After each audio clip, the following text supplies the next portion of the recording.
Hey, everybody. Welcome to the Appetite for Discussion show. This is an exciting show for us and our listeners. We have the host, Freddie Wilson, from the Unforgotten podcast, The Unsolved Murder of Matt Stewart. And before we get started, I want to set up a little quick disclaimer that no one hosting this show or co-hosting this show or States Vegas Radio or Appetite for Discussion or Freddie Wilson is accusing anyone of any wrongdoing, accusing any police department of any wrongdoing. What we're doing is we're actually taking this opportunity to raise awareness of this unsolved murder and ask questions that we've had fans of the show text, call, email, and send on Facebook to us. So what we're going to do is we're going to read these off. And again, none of us have ever been through this horrible, horrific situation, and in no way or form are we intending to point fingers at anyone with any blame. And having said that, I would like to thank our newest sponsor of the Appetite for Discussion podcast, and that is Integrity Security. They have over 50 years of home security experience, so if you wanted to protect any of your valuable belongings, including your family, give those guys a call and look them up at Integrity Security.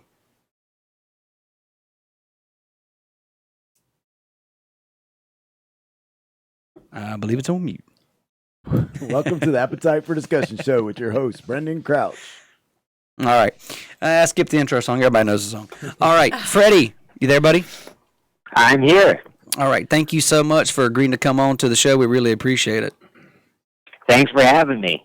So for those who are listening and maybe don't know a lot about your podcast and what it is you're actually doing, could you just give a brief synopsis of what your podcast is about? Sure. Yeah, so Unforgotten is about the unsolved murder of Matt Stewart. Matt Stewart was a 31-year-old father of three, nurse at Lake Norman Hospital, was born and raised in Mooresville, North Carolina, and on the morning of June 9th, 2009, he was murdered in his own home by an alleged intruder that entered.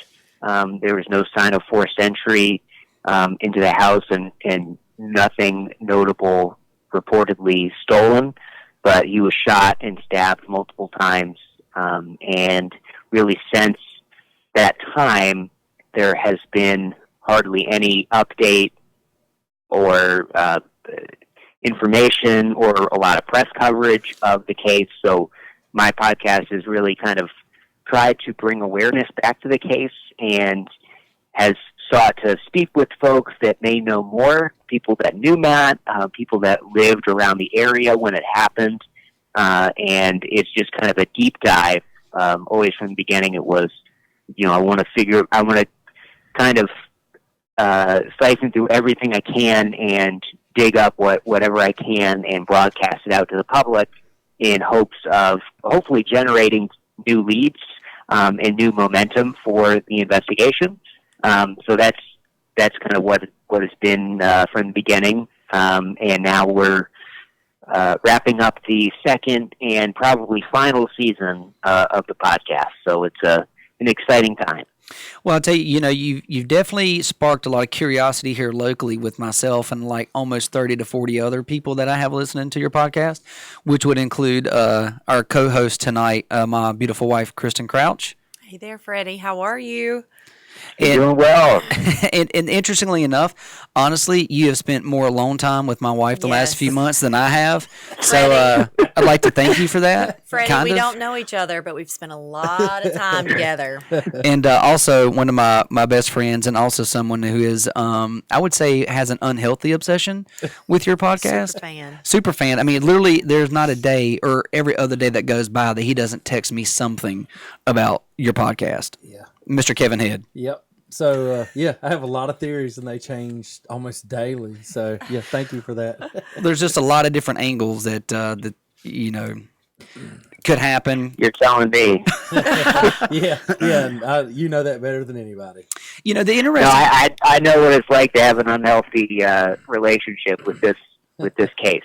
Well, that's a funny. I'm glad I'm not alone. Well, that segues into one of the questions: is have you ever done podcasts before? And did you ever have the opportunity, or was you hopeful that someone like a Payne Lindsay or someone would kind of scoop this up and run with it?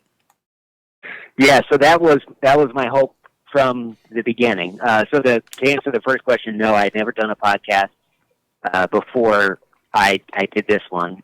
And actually, when I got the idea for a podcast about the unsolved murder of Matt Stewart, this kind of deep dive into that whole situation, I'd never really envisioned myself being the host of that, or really the idea was that somebody like a Payne Lindsay or an investigative journalist, or, I really saw it as a opportunity for one of these true crime podcasts.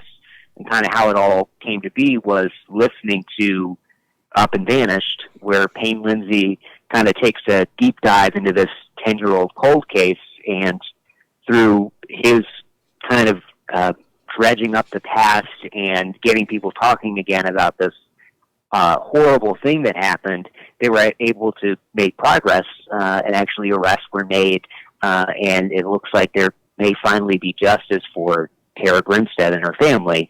And hearing that really kind of sparked these memories of this 10-year-old murder, at that time 9-year-old murder, that I was aware of, that happened, to Matt Stewart, who his daughter and I actually attended the same kind of small private Christian school in Mooresville, way, back 10 years ago.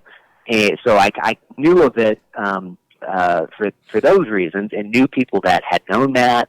And it kind of had always been in the back of my mind that this murder had never really received the attention that it should have, and it always really bothered me that there had never been any answers for the family or for the public. So when I had listened to Up and Vanish and realized that there was this platform now where people maybe with not a whole bunch of resources could, jump on to one of these stories and really make a difference, I thought, well, somebody's got to do that. So I reached out to Payne Lindsay. I reached out to a lot of podcasters, a lot of podcasting networks, a lot of news outlets, and I kind of went on this 6-month kind of journey off and on trying to get somebody to do something on this, whether it was a film or a podcast or, just like a one-off news clip like a 2020 or True Crime Daily, Nancy Grace. I mean, I sent a lot of emails, and it never materialized. I really never got anything, and I think what I found early on was that as I was trying to, I figured I should do more research to be able to convey to the folks I wanted to pick up the story kind of why it was so interesting and why it deserved their attention. And in doing that, I think I realized the reason why nobody has latched on to the story, and that's because there's just hardly anything out there. So that kind of, I began to realize that my having some connections to the family through not I guess being like adjacent to the family, and some of the folks that knew Matt, knowing some of the folks that knew Matt the best, that I had an opportunity to get some key insight if I was to do the project myself, and that's kind of how it all came to be. But in the beginning, it was never me wanting to do a podcast. That's for sure. Touching on, there's not a lot of information out there. All three of us here live locally, and I actually graduated from the same nursing school, Mitchell Community College, that Matt graduated from. Graduated a few years ahead of him, and I worked at a local emergency department at the time of his murder. And I do remember there being a conversation about it, and it was a stir. But then it quickly went away, and it hasn't been really talked about much since. And speaking to a lot of people here and having them listen to the podcast, your podcast, that either barely remember the story or have no recollection of it at all. And being that Statesville and Mooresville is such a small community in the first place, it's kind of a head scratcher that something atrocious in this horrific murder, which truly could be on the ID channel or Nancy Grace or any of those, just went away and it's not talked about. So you mentioned on one of your episodes, if you live locally and you feel like there's anything that you can do to help or to bring awareness, do so, reach out to you, which is the number one reason why I reached out to you, because I have this little tiny platform here. And if there's anything that we can do here at States Vegas Radio and the Appetite for Discussion podcast, that's what we want to do is try to help. I don't think we're going to solve the murder, but if we can help bring some light or have people raise questions or just keep the discussion going, then we're going to do what we can to help. Well, that's phenomenal. And I really appreciate you guys reaching out and being able to have this conversation. One of the things that kind of brings the point up, I think one of the questions that gets asked the most is, how can something like this happen in such a small town, and then even Statesville, not even 15 miles away, like nobody knows about it. There's only 2 or 3 stories about it. Like, why would this not be a bigger topic? Well, I've got probably some ideas as to why. Throw them out there, Freddie. We're here to catch them. What you want me to say now, or you want? Yeah, you can say that. I mean, I can just go from my experience, what I've heard, and what I've been doing the last 2 years, and I can tell you that just in the recent couple of weeks and months, I've spoken with investigative journalists locally, who let me know that without express permission from the family or cooperation from the police department, that they said that they personally were interested, but they said without those 2 things, their producers were not going to let it air. Gotcha. And they said that they figured that would be the case for other outlets, and other folks I've spoken with have in local media have expressed that as well, that they're because of those 2 things, it is very difficult for them to get the word out on the case and do intriguing pieces on the case to keep it in the public's mind. So I think that there's probably a number of reasons, and there's probably reasons that maybe that we don't. But I can say personally, for me, it's my opinion that is a second reason. Okay. And I mean, that makes sense, in a way. And, again, none of us have ever been through a horrific situation like this, so we can always armchair quarterback and say what we would do or wouldn't do, but you never know until you're in that position. Let me ask you this did you have something? Go ahead, hon. Well, I was just going to say, I can't imagine what the family's going through, but living day to day, not knowing what happened to your family member, and I scratch my head and wonder why you wouldn't want to bring awareness to such a tragic, unsolved event, and why you wouldn't want to get his story out there and have people involved and keep the awareness there. As a family member, I guess I just would have a hard time trying to make sense of that. Well, as me being killed, okay, I would have a hard time. So if I'm ever murdered, Freddie, I'll need you to start another podcast and find out what happened, because my soul is not going to rest until I find out, or till the person who did this is brought to justice. For me, that's me personally. Brandon always jokes and says that I watch way too much crime TV and listen to too many unhealthy obsession. It's unhealthy. Freddie. Well, everybody, don't listen to him. Well, with the ID channel and everything that you get to watch now, I mean, murder is around 24/7, and it's easily to get addicted to the murder podcast and the TV shows. And so when you listen to stuff like that and you watch stuff like that, I mean, my wife had an unfortunate event this past weekend, which we won't discuss on air, but because of podcasts like yours and the TV, she called 911 because that was the right thing to do, because that type of situation could lead to more bad behavior that could actually someone be a true victim of something. Yeah. So you did the right thing. His behavior was elementary school predatory, like he wasn't in elementary school, but it was kind of like a starter foundation of a very predatory type behavior. And so I think I called Brandon that day and I was like, because of the podcast I listened to, I called 911 right away and I got his license plate number. He's going down. We'll explain. He's going down, Peyton. We'll explain the party one that he was having by himself later. Okay. So, Freddie, let me ask you this. Before we dive right in here, can you just go over real quick, if it's even possible, what are the actual facts that we know? We know, Matt, how old he was. We know he was killed in his home. But what are some of the details that we know are true and not speculatory? Because there's a lot of speculation and a lot of theories that people have.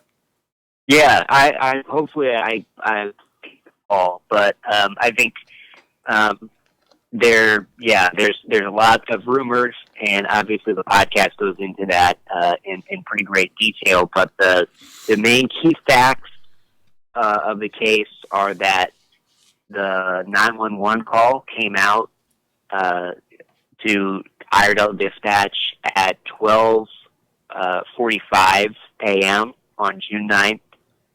Police got there within a few minutes, the first squad cars, and the wife of Matt Stewart, his widow, told, it's reported in the police report, told the police that an intruder had entered the home and began firing a gun at her and her husband's bed with their 1-year-old child.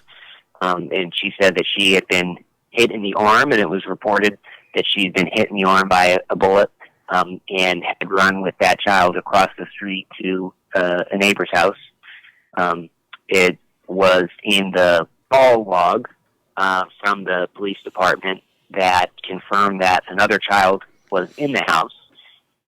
Police did not enter the home for over 100 minutes, got to the scene, and they actually, when they entered the home, there's some things that I've heard about that, but really there's nothing concrete that's factual from the department that says as to why that amount of time elapsed. But what we do know is that when they came in, the child was brought out and was fine, but Matt was found in the master bathroom, and he had been murdered.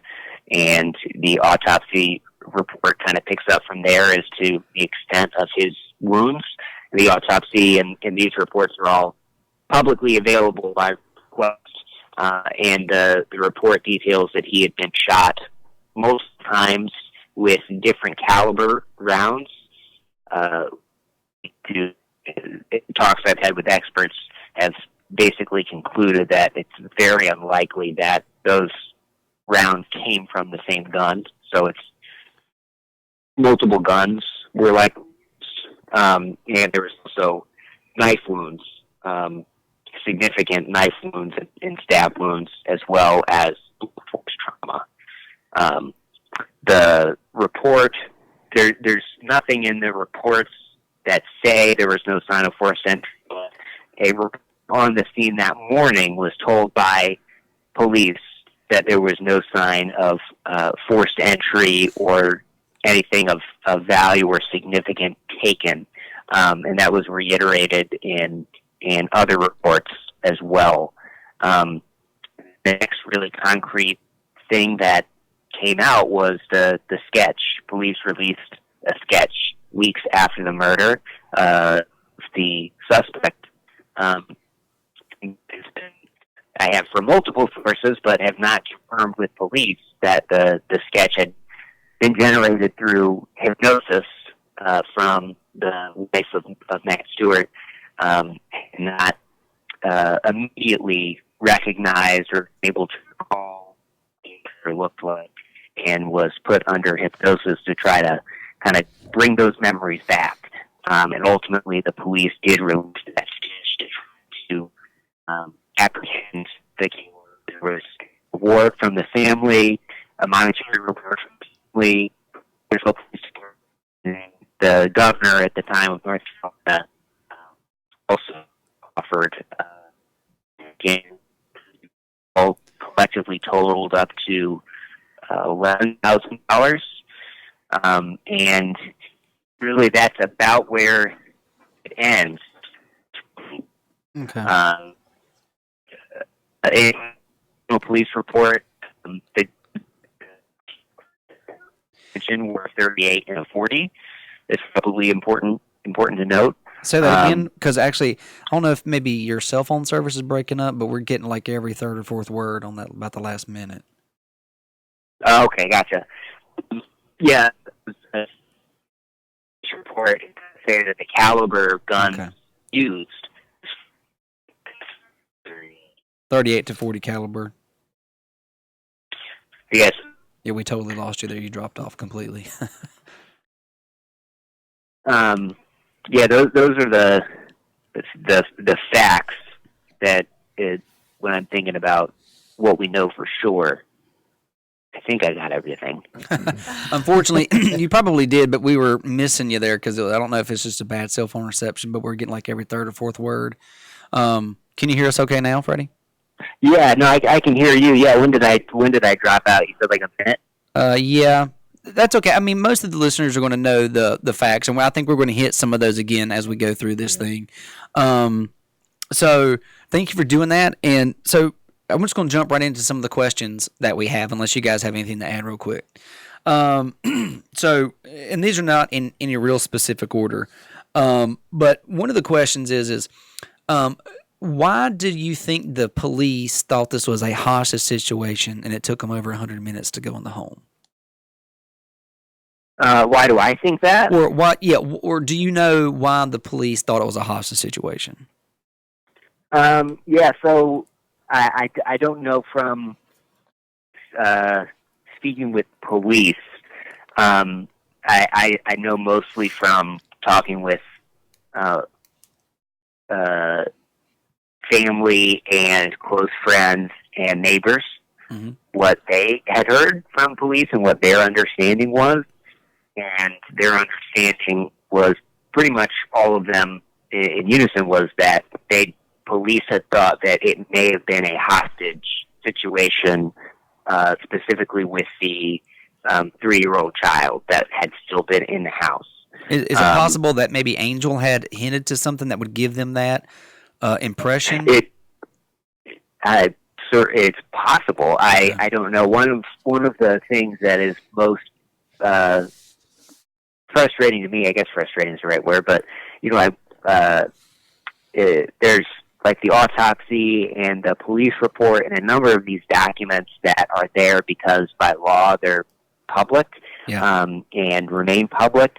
One of the things that, had I started this 5 years ago, technically could have potentially been available was the 911 call that they're mandated to keep for a number of years. I can't remember exactly how many, if it was 5 or 8, but whatever the case, it's no longer, that call is no longer available, the recording. I would imagine that the investigators have it, but it's not publicly accessible. So it could be that something that she said in the 911 call would have prompted them to believe that was a plausible scenario, but, of course, I don't have any kind of law enforcement background, so it's just a layman's perspective, but, I would think that in a scenario where shots are fired and there's a 3-year-old in the house, that kind of everything would be pretty escalated in terms of wanting to get in the house and to rescue that child. Yes. But it maybe it was protocol, maybe it wasn't. I don't know what protocol would be in that scenario, and I don't know the information that they had. But from the neighbors that I've talked to, one specific family in particular, but other neighbors verified their understanding of this, and other family members, that the police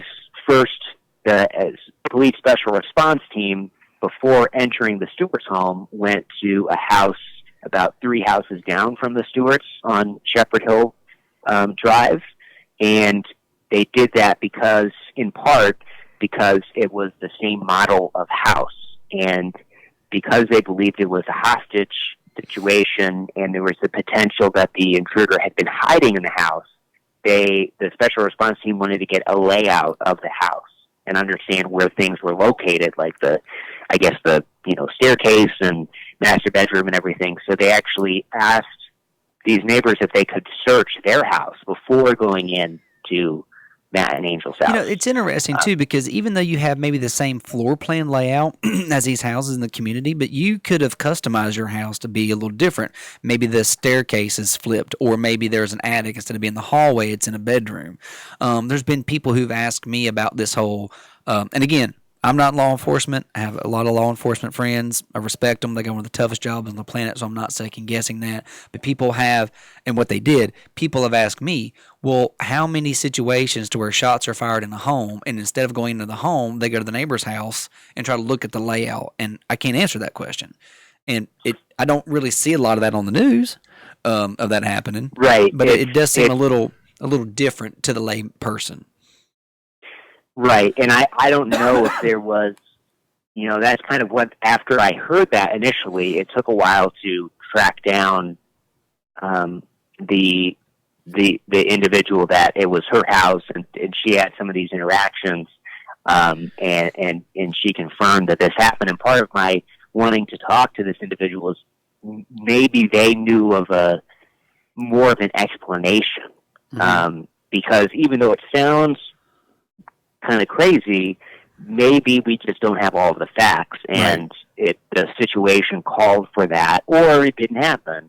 But from the conversations that I've had, it definitely seems like it did. I've spoken with two of the people that lived in that house that attested to the special response team coming and searching their house. But I would love to know more about why they made that specific decision, because it just seems so out of the ordinary. Right. And is anybody, the fact that it's still an open investigation and they're still actively doing their investigations, there's a lot of stuff we don't know and that they keep out of public. But one of the questions has been that the mother-in-law had asked the neighbor for the cell phone, had offered money. Is it possible that she called some other people and was like, hey, call in and say you are somebody else and you have people hostage? Like, what all happened with this phone call or phone calls that were made? There's a lot of questions around the mother-in-law. And if they, do they have those records? I would assume they do. Do they know who she called? That's been a big question from a lot of people. Yep. Yeah, so the whole phone call thing, that was a lead that I had chased for quite a while. It was the same individual whose house the special response team had gone through. I had heard this story about, there's this lady, Danielle. I had heard it from neighbors of the stewards. They said, there's this lady, Danielle, in my neighborhood, and ever since the murder, she had told the story about the night of the murder, she got a knock on the door from the victim's mother-in-law, and she had asked, she said, I need to use your phone. I'll give you $300 if I can use your cell phone. And that's all I knew. Is that not and I was weird, thinking, though? I've got to find this lady. Yeah. So I went on this couple month long quest of trying to track this lady down. I actually went and rang some doorbells, and I was very adamant. And it was looking like it, she really just didn't want to talk to me for the longest time. And then, really through the podcast and listeners and talking with people and getting the word out to some folks that I want to find this lady, Danielle, that I finally first talked to her stepdaughter, and then I got that conversation with her. And then she, of course, confirmed that $300 phone call scenario did happen, along with, she relayed some other things. But there's still a lot of question about why that happened, what police know about that, if it's significant at all. And, of course, there's a side of this that we're not hearing. Right. And there's, questions that have yet to be answered. It's just kind of adds to the mystery. When it comes to the cell phone call, what she did or didn't do, but is it your understanding that, back then police could have used, cell phone tower location, or they could have pulled the phone records? Is it your understanding that the police have done their due diligence when it comes to that aspect? I've been told certain things kind of off the record about that. and I, would hope and would imagine that they did, especially since, in that conversation, and I believe it's on the podcast, I confirmed that Danielle had talked with the state investigators about that whole scenario. She said that she hadn't given them her phone or her phone records, but I'm a layperson. I don't know all about what their ability is, but hopefully those records were obtained some other way. And then, I really don't know, but I would assume if what she's saying is true, and what I can say about her as far as credibility is concerned, because you take everything with a grain of salt, and you take everyone's experience, especially experiences that happened 10 years ago, with a grain of salt. What I will say about that particular story is that not only was she adamant that this happened, but people that lived in different parts of the neighborhood that kind of knew her but not very well were also adamant that this story is not something that she came up with after the podcast came out. They said, she's been telling me this since it happened. So if she's making it up, it's not like she's just pulled it out of her hat. I mean, she's been saying this since the day of the murder.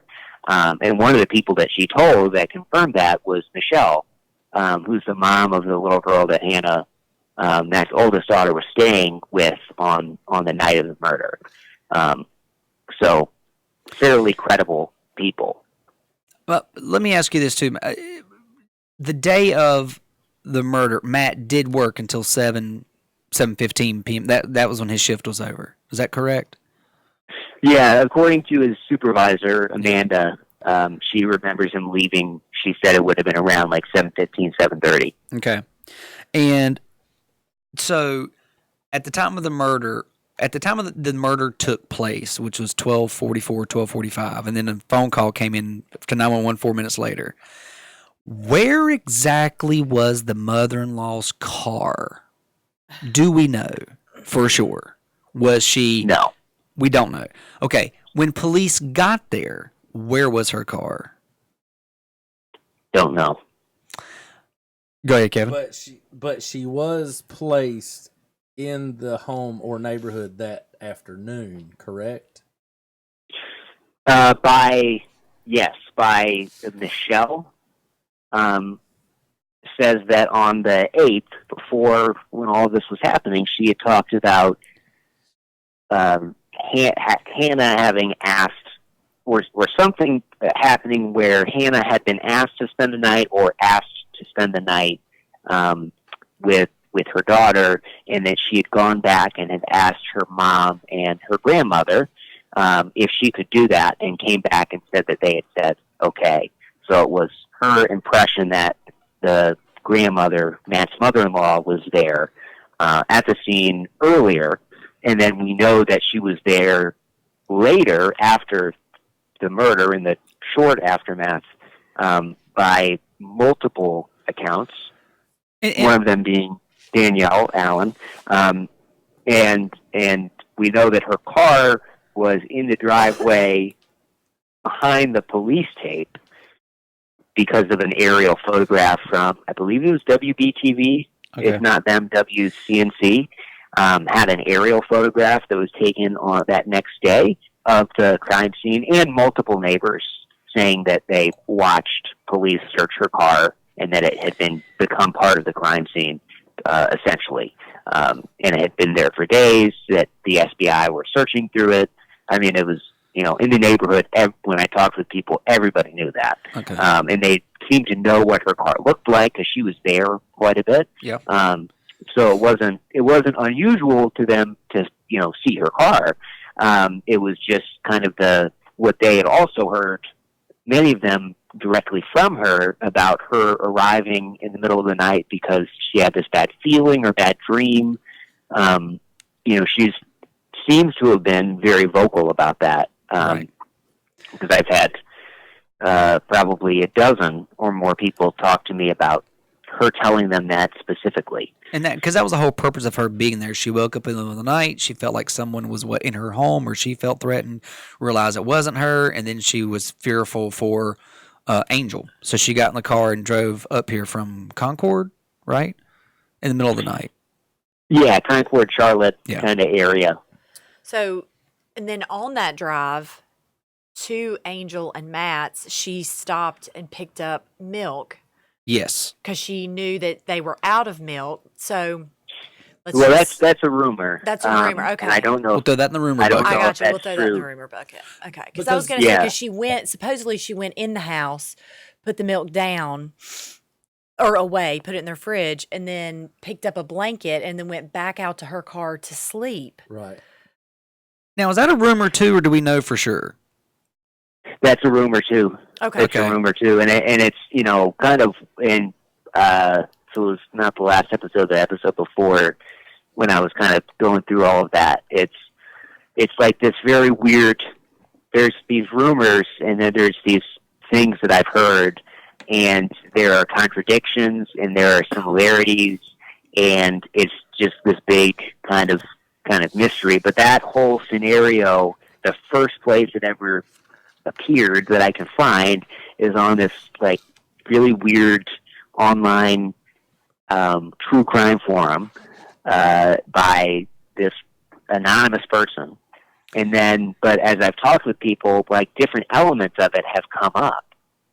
So it's really weird. And then I've talked with this person that I call Postmark, that claims to have, heard this and had been going to Matt's parents' church and had apparently, talked with their pastor about this, who was close with the family, and all this kind of, at the end of the day, like I said, you take everything with a grain of salt. And I kind of explained that in the podcast. But I think it's just notable for people to understand the kind of discrepancies and that these rumors are out there. So, I mean, just think about this for a second. I spent a lot of time trying to find out about the milk, though. I mean, but that was what I was going to say. Think about that. Let's say that part's true. She's freaking out for her daughter's safety because she has this premonition. She's so worried that she gets up out of the bed and gets in her car and drives in the middle of the night and is like, ooh, I need some milk. That doesn't make a whole lot of sense. And if she did do that, she would have to have a receipt somewhere in the car or in the house from where she bought the milk. So the police, you would think, would follow up on that. And if she did leave the milk in the house and she went back out in the car and went to go sleep in the car like normal people do, no. Did the police find a blanket? Because it's the middle of the night. You're going to need a blanket. You're not going to freeze to death. So, Well, it is summer. Well, and nobody doesn't sleep without a Nobody's blanket. gonna sleep without a car. And That's right. She Nobody's going to be without a whoopee. Known, she had been known to stay at their house. So Right. why this particular night? would she go sleep in the It's car? like your mom comes to our house. Why would she ever sleep in her car when she has her own guest room that she's used to Right. sleeping in? And also, I want to say, like, we keep referring to this as the middle of the night. And if Right. you stop and think about it, the attack took place or the call came in at 12:44, and a lot of folks are not going to bed until 10:30, 11 o'clock. Yep. So it's not like it was 3 a.m. in the morning. Like it's 12:44 at night. She would have had to go to sleep, wake up, drive 45 minutes to get up to Mooresville. Like Yeah. it just, the timing of it seems strange that it's not that late at night. Right. It's not 3 a.m. It's 12:45. I think that is a good point, though. I mean, and it was interesting talking with that one neighbor that I talked to that had been awake Yeah. and apparently had his window open. Realizing that a lot of people don't go to bed until maybe 12 or even 1 a.m. Right. It's not like it's not 3 or 2 a.m. Which I would think is probably the time where most people are going to be asleep.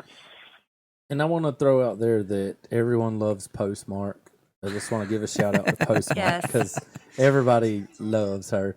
I want to go. You mentioned talking to, and we called you from my phone, so Brandon has all of my notes over there on his side of the table. So I can't remember names, but the mom of the girl that Hannah was having the sleepover with, Michelle. Michelle. Michelle, yeah. why do you think, or have you confirmed from anyone, or there's so many different comments and stories about she stays at their house all the time, or this was her first time ever sleeping over? Like, what do you think? Why are there so many different versions of that story?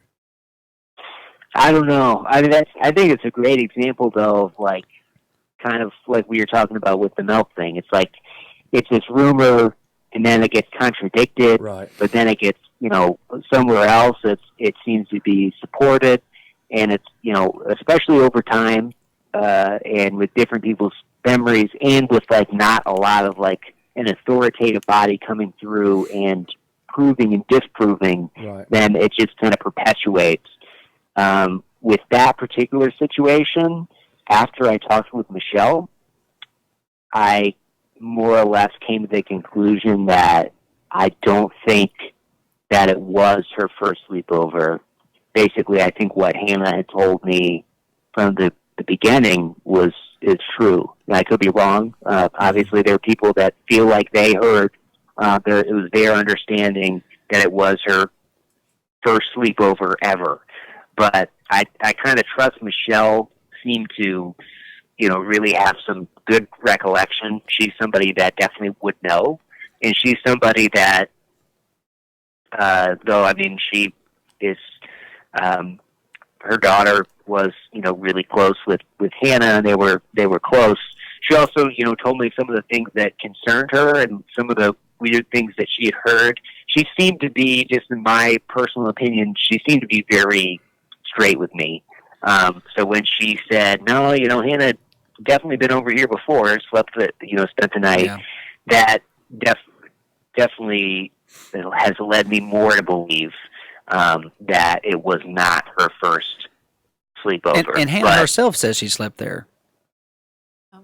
What's right? that? Hannah herself said that she had spent the night there before. Right, yeah. So kind of what happened was the first interview I did with her, she said that it had been something that happened like every weekend. Right. And then when I had the interview with her pastor a couple weeks or maybe a month later, he had said multiple times in the interview that it had been her first sleepover of her life. And then I heard that from more and more people and realized this is something that's out there. This is something that people think. So I actually, before the podcast was released, I did another interview with Hannah, and I kind of addressed this and said, like, I don't know why Pastor Wicker thinks this, but like this seems to be what some people think. Like you said this happened every weekend, and then she kind of more or less explained, like, we slept over together every weekend, but a lot of times it would be at my house. But sometimes we wouldn't sleep over. And she said she did say that it was that her mom let her spend the night out, and that she kind of had to call and convince her mom that it was not typical, and that kind of played into the whole kind of what we talked about early on a lot, was that like all of these things happened, and it was kind of like a miracle, right? That this kind of divine providence, and that's kind of on the one hand, and then on the other, it's kind of suspicious, and you kind of see both sides of it. But she maintained that it was kind of out of the ordinary, but it definitely wasn't her first sleepover in her life. Let me go back just a quick second. I want to ask, when Angel woke up, she saw the image of a man in the room standing there, and there was fire. Shots were fired. She grabbed the baby. She gets out of the room, and she was shot in the wrist or arm area. And she goes to the neighbor's house. Do you know, the reason I'm asking this is because I worked in the emergency department for many years and have taken care of several gunshot wounds. Do you know if the gunshot wound to her arm, wrist area, was it a significant injury or more of a glancing graze? And the reason I ask that is because if you get shot in the wrist or that arm area, the likelihood of it missing bone and ligament and arteries and stuff like that can happen. I've seen guys get shot through the thigh. I thought this is not good, and then we send them home because it misses their femoral artery, their femur. But do you know if this was a significant injury or more of a that required attention later on, like surgery or rehab, or is this more of like a grazing type of gunshot injury? Well, I'm going to sound like a broken record, but it's kind of one of these things that we've been talking about where there's discrepancies in what people say. Right. I talked with Hannah more at length about it in that second interview, and she had said, kind of like you said, that the doctors had told her mom that it was a miracle that that she was able to use her hand again. I can't remember if she said anything specific about like not hitting arteries or what she said specifically, but I remember her saying that it had been a miracle that she could use her hand, and Hannah had even remembered having to help her mom clean the wound, and basically that it was a very significant wound. And then is what. Mm-hmm. I'm sorry. There's one or two people that says that it was like a Band-Aid on. Right? Well, wasn't it Postmark who said what? What? Yeah, she showed up with a Band-Aid. It was a Band-Aid. Right, yeah. And Postmark talks about seeing her, I believe it was like after the funeral, going to some event at Matt's parents' church. But Postmark was hardly the only one that had said that. The neighbor that lived across the street that had opened the door for her had mentioned in his interview with Jonathan Weaver, the reporter I talked to in the first episode, that to him it didn't look like a gunshot wound, and then a lot of other people I've talked to have expressed that. But then I think what's really significant is that interview that I did with one of Matt's coworkers, Jennifer, who saw Angel on that night, and she said that it did look.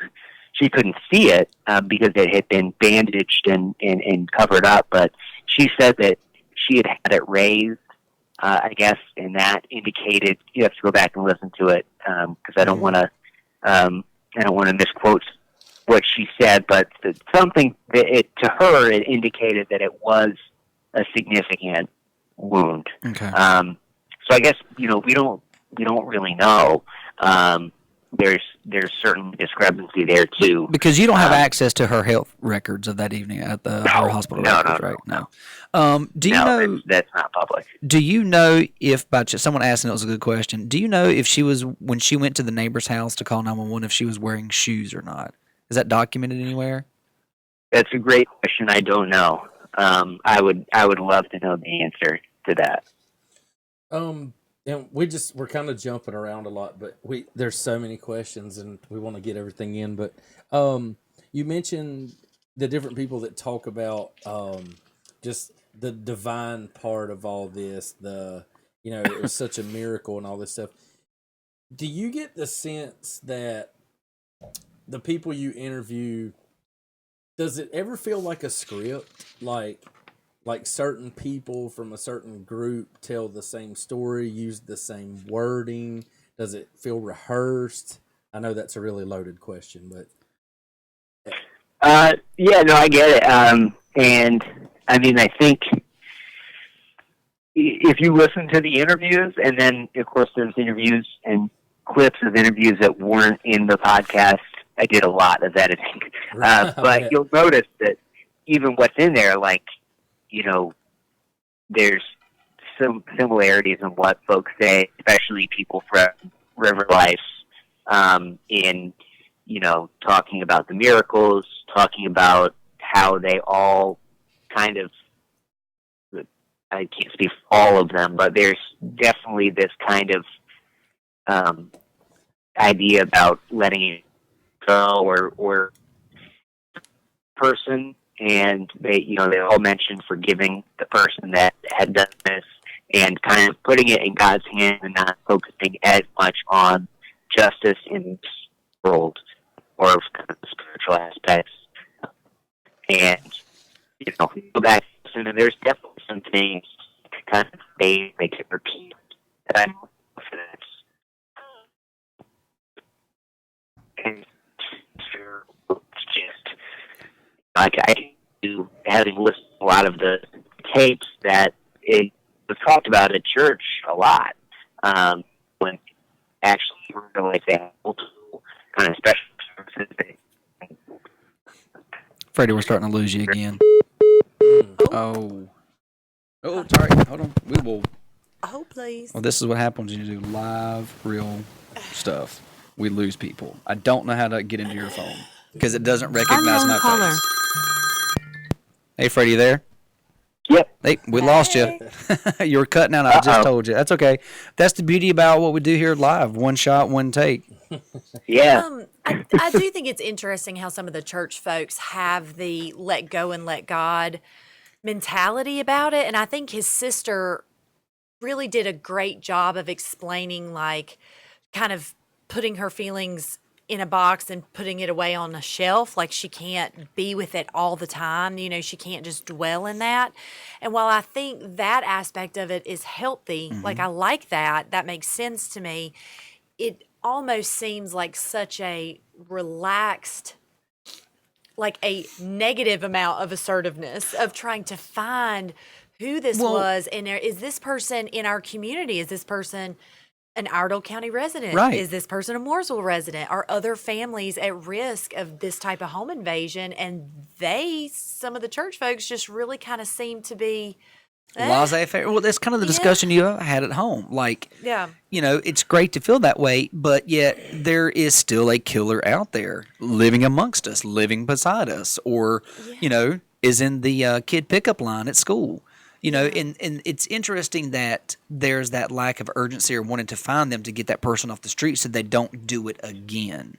You know, they genuinely do not seem concerned that there is a threat out there, which is bizarre. Well, and that goes to some questions that we have here in just a moment. Okay, good. Let's get to it. Yeah, segue. So, Perfect. you know, there is a part, and I believe it's in season 2, episode 1, the last of season 1 episode, Freddie, where the mother-in-law calls you, right? And she tells you that the killer is alive and well, right?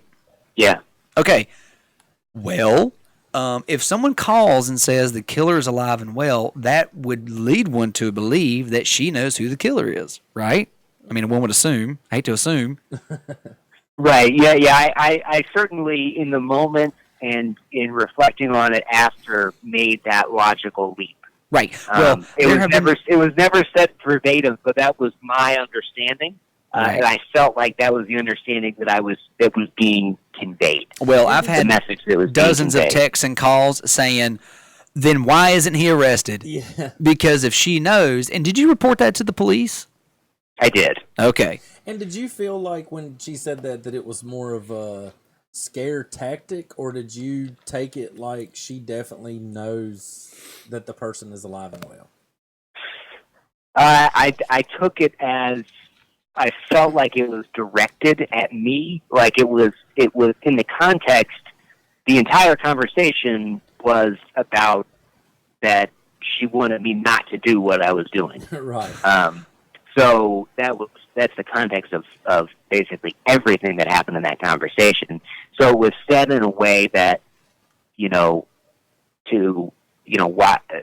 better watch your back, or we're not the ones that have to watch our back. Something to the effect of that it was directed at me, whether it was actually true, or it was actually something genuine. I don't know, but it was definitely said in the context of this is a reason why you should not be doing this. And so she has called you and had discussions that have not been part of the podcast, and especially this one where she told you this. But I mean, I would assume, and everybody assumes, have you asked her like multiple times, like, hey, let's do an interview, be on the podcast? Yeah. And what's her reaction? Yeah, she. Absolutely not. Don't filter it. Tell me exactly what she says. I want to know. Does she tell you to go fly a kite? I mean, she definitely refused. At one point, she discussed us meeting with the police officer so that Okay. we could talk about specifically why I shouldn't be doing it. Oh. But when I asked if I would be able to ask any questions for the podcast, it was clear that that was not what the topic of conversation would only be how I was hurting people and how I needed to stop, and not any of the answers to my questions about what actually happened and what we know. So that, of course, never materialized, and I really wasn't interested in doing that. I feel like, a lot of the phone calls.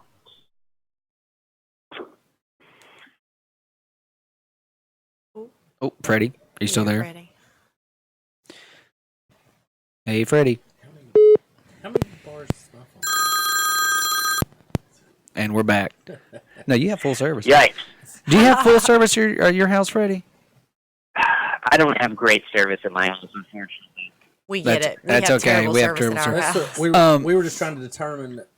My phone seems to have good service. That's what we're trying to figure out if you've moved to a certain area. So or something. we'll move on to the next. I wanted to bring this up real quick. So you report that to the police. They have that information. We assume and hope that they have the information from the cell phone towers or phone records of who she called and deleted the number. Freddie, still there?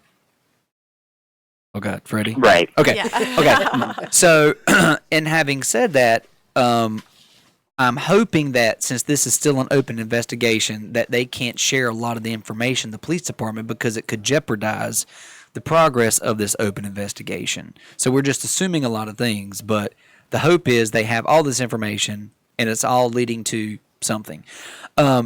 Do you know if during the struggle at the house when Matt, because with the blunt force trauma stabbings and gunfight, being shot from the bedroom to the bathroom, did Matt have any of the killer's DNA under his fingernails or anything like that? Was any DNA found? I don't know. It would be the short answer. I've definitely not heard anything about fingernails. That'd certainly be something that I'd be curious about. I've heard bits and pieces of rumors about things being found, some significant evidence at the crime scene being recovered. Okay. By investigators. That really some of the initial conversations I had with people where they said, that there was nothing left behind and things like that weren't entirely accurate. But none of that has been Okay. from the police department or any kind of solid sources. Otherwise, that would be a huge find, and I would be promoting that. Gotcha. But I've had conversations with people that have some knowledge, or I've heard from folks that would have knowledge, but nothing officially. It does seem like, to me, if I had to speculate, I would think that there would be something that they would have found that could hopefully lead to tying it to the killer. But the end of the day, we just don't know. We won't know until something is released or there's hopefully an arrest. Sure. With the struggle and the attack primarily happening in the bedroom and the master bathroom, has there been any strong evidence is probably not the right word, but just a strong assumption of how so much blood got on the front stoop of the house? Where did that blood come from? I don't know. That is a great question. Can you, I'd say can you that- speculate and tell us where you think the blood came from? I feel like we're like citizen sleuths and you're like the hardcore reporter, but we have so many ideas. And I want to pick your brain of like what ideas you have, but I understand if you can't share all those. It's interesting that Well, I mean, I'm game, and I'll share definitely like what I can say what is my opinion. I know that the person that talked about that seeing that was somebody I called Mr. Garrison. That was a neighbor that I spoke with pretty early on, and actually it was one of my favorite interactions, getting to talk with him for the first time, because I was doing all these cold calls. Like, I just had this list of numbers that, like, may or may not belong to people. And a lot. Voicemail. Hold on, Freddie. Hold on, We Freddie. may be losing you. It's okay. That's what we do. I have an interesting thing about what he's about to talk about. caller. And you're back. We got you. I love this. I'm sorry about that, guys. It's No, it's all right. okay. This is real world stuff. This isn't, we're Yeah. not mainstream. This is the real stuff here, folks. This is what we do. Yeah. It's unedited This is how radio. it is behind the scenes. Raw and unedited. That's right, baby. Pirate But radio. long story short, this guy hung up on me. I told him I was a podcaster initially, and then he called me back once he told his wife, and he said, "Oh, this podcaster was calling." She said, "Oh, it's probably that's doing the thing about Matt Stewart murder. Call him." And because she had listened to the podcast, and then we ended up developing a relationship, and I've gone over there multiple times. We've talked a lot. You there, Freddie? That's okay. He'll pop back. If not, he'll call back. There's an interesting. Now we got you. I'm gonna go out on my porch because I think that might be. He's gonna be like who's the guy in RV where he's standing on the top of the Robin RV? Williams. Robin Williams. That's He's gonna just be trying to us. get that last bar of service. He's out there just. One of- Yeah, I think it might be better on the porch. So fingers crossed. Well, But it's not a bloody stoop. 35 here in Statesboro. Yeah. yeah, so I think that it may have been because of the cleaning. And the mattress. Okay.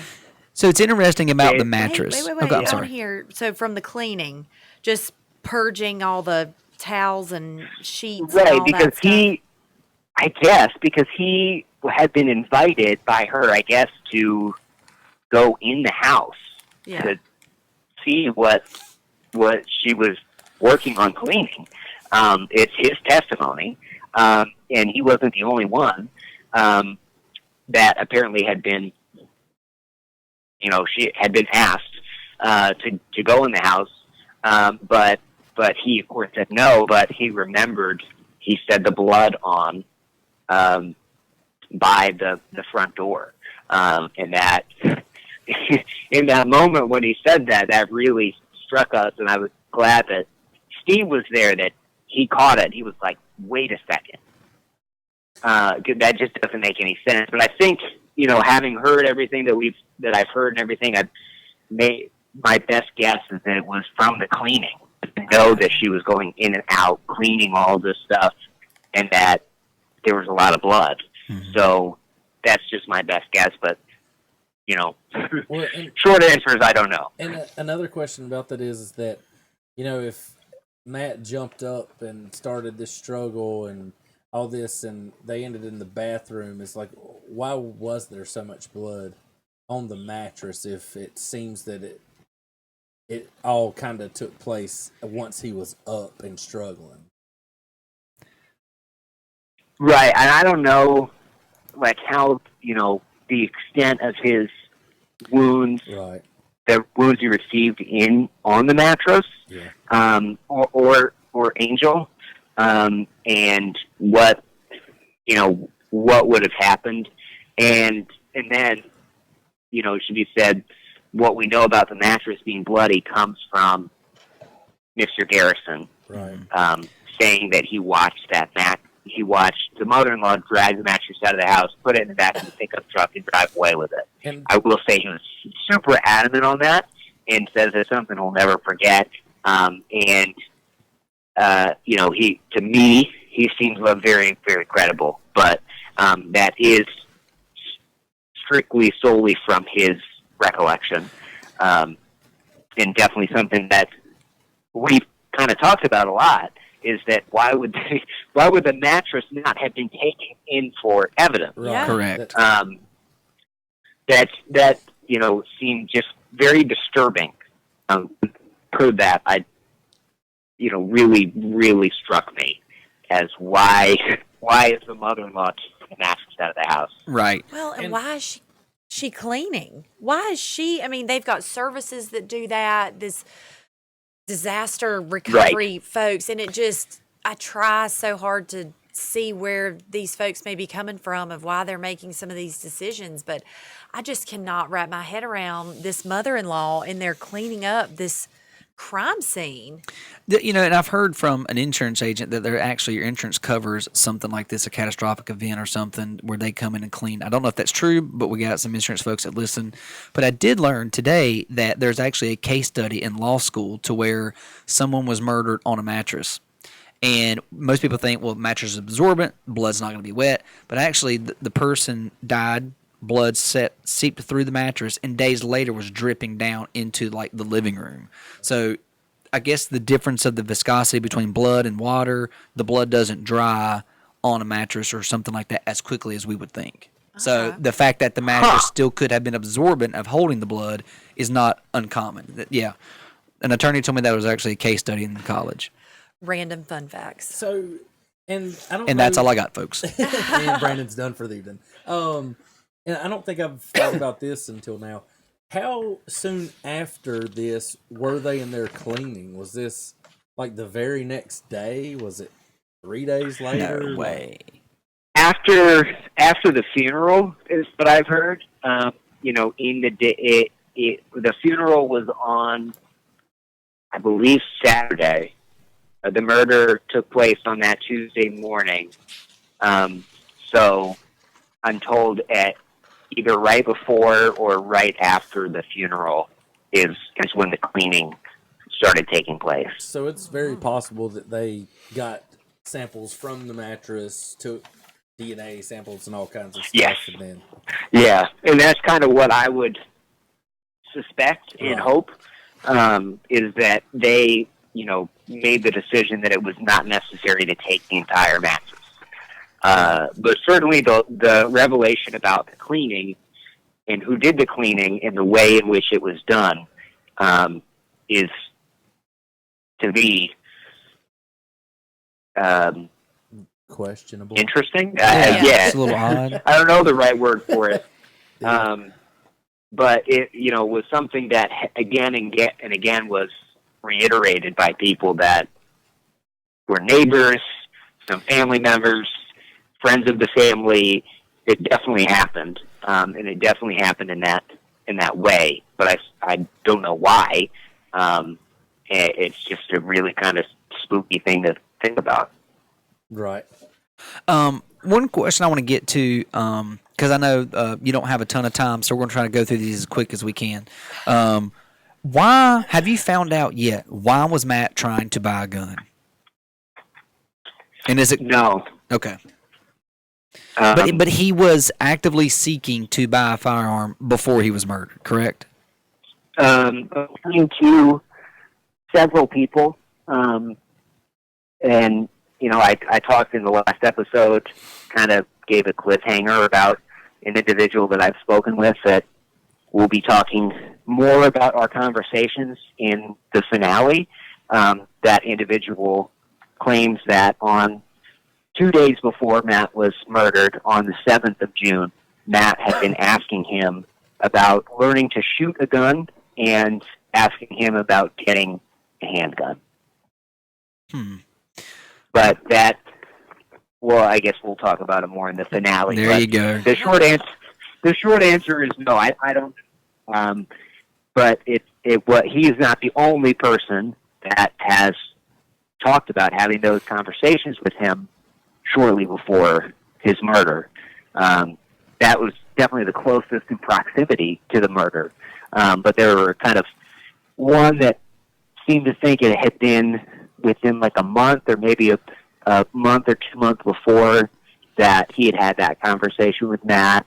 And then one of Matt's family members' cousin and a few other people were actually in the room. And it was fall of 2008. And they said, very kind of looking back, of course, hindsight is 2020. But they all had this kind of experience. Out of nowhere, it seemed Matt brought up this topic of, think maybe I should get a gun. What kind of gun should I get? And it's really stood out to them over the years. And did that have anything to do with, again, Brandon has my notes across the table, so the acquaintance that Matt had that had been in jail and then was getting out of jail, and What were his initials? SPG? SGL. SGL? Is that it? SGL, yeah. Yeah. So, Good job. I'm sorry. I've listened to this thing so much that like I'm confusing everybody. But yeah, so there was talk about him possibly being released. He was the one that had the weapons that matched the caliber of bullets, and later those were tested. And there's been questions about, was there some sort of link with Matt's past with this guy? Was he getting out of jail? Was time-wise, when the questions about guns, would that have any on the timeline? Would that be around that time? Around that time that individual was getting out of jail? Yes. Yeah. Not in the days or weeks before. It had been months Okay. since that individual had been out of jail, from what I've been able to dig up, unless there's something that I haven't seen, or if there was something that maybe happened out of state, I don't know. But no, I don't know if there was any individual or any circumstance in particular. And that's kind of what I've wrestled with in terms of this whole thing about him wanting to get a gun. Because quite honestly, there have been times where I've been like amongst friends, like, oh, I wonder if I should get a gun for home protection, Right. like, or somebody else will bring that up. Like, it comes up. It's not doesn't point to anything more than just a random conversation between friends in and of itself. But I think the fact that it's said to have been brought up so close to his death, being, he was killed using 2 handguns, and here he's bringing up apparently this just hours before, and he's a guy, living in the South. They grew up in the South. My question would be, if he wanted a gun enough to be bringing it up multiple times, why didn't he just get one? Just go get one. Yeah. Yeah. But I guess you could ask the same question to maybe a lot of people, Right. Yeah. that bring it up and that just never go through with it. It could just be a coincidence, but I think maybe it's more likely that it was that he knew that there was a situation in his life, a relationship that he had, or something that was kind of foreshadowing what was going to happen, that he knew that there was a danger. And I wish I knew what that was. Speaking of guns and bullets and whatnot, do you know, or have you researched any of the places in and around the area here that maybe sell those plastic tipped bullets that was found I was gonna ask on that. the autopsy? Yeah, a little bit. So it was kind of confusing.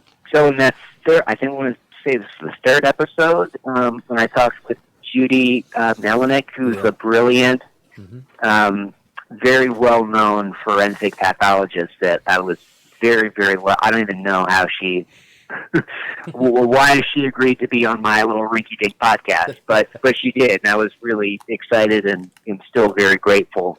But she had talked about the bullets kind of, from what she saw in the autopsy, there were these specific kind of bullets that she said that she thought it may have been easier to track if police had determined that those were that specific kind of bullet. When I took the autopsy to multiple shooting ranges around where I live, near Daytona Beach, and most of the folks I talked to that read the description had basically said that it was just kind of defensive. To them, it looked like just defensive rounds, which I don't know anything about guns or ammunition, but they explained to me that, there's different kinds of bullets, and certain kind of bullets are made for self-defense, that they expand when they hit someone.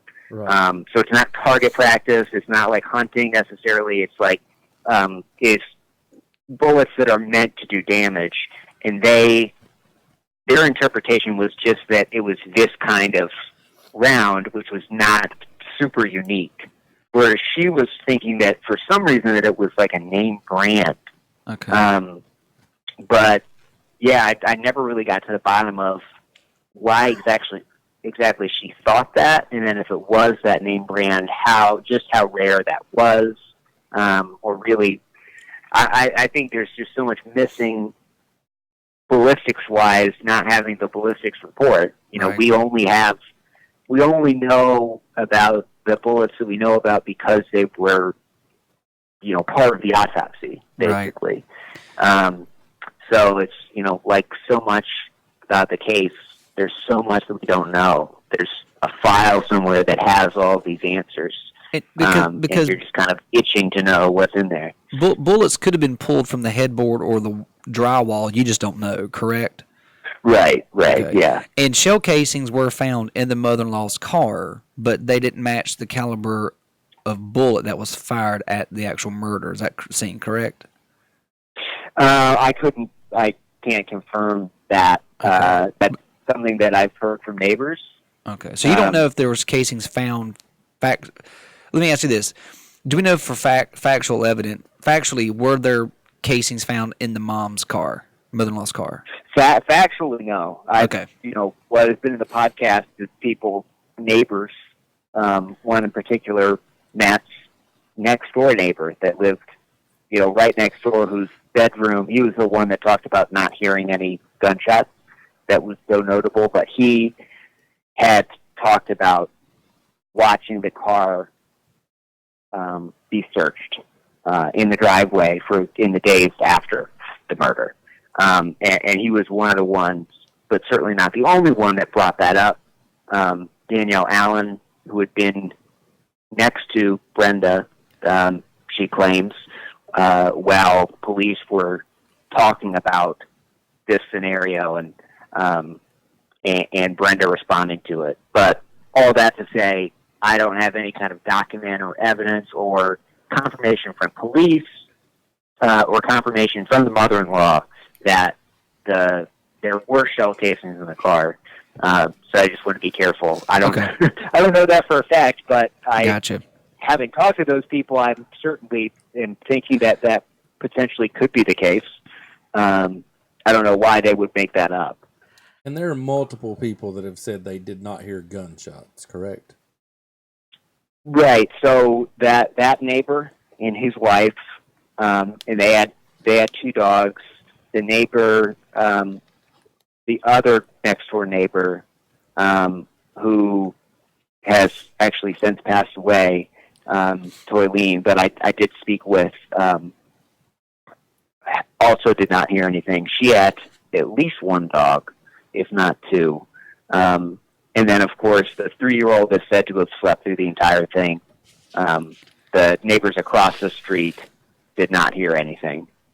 And these homes, you know, us who live here locally know that these homes are pretty close to one another. We're not talking like quarter-acre lots apart from one another. We're talking like they're very, very We're not close. Texas. we're talking 8 to 15 feet in between the homes, roughly. Having to guesstimate. Yes. Has anyone mentioned anything about the mother-in-law's boyfriend? Do we know anything about him? Has he ever been a topic of conversation with any of the reporting you've done with any of the neighbors? Yeah. Okay. Yes. So give us the scoop on the boyfriend, if there is any that you can share. Yeah, I mean, there's multiple neighbors attesting to her having told them at around this time that she had been dating somebody that was high up in NASCAR. And I don't know if that's true or not, but it certainly took up a lot of my time trying to verify certain things.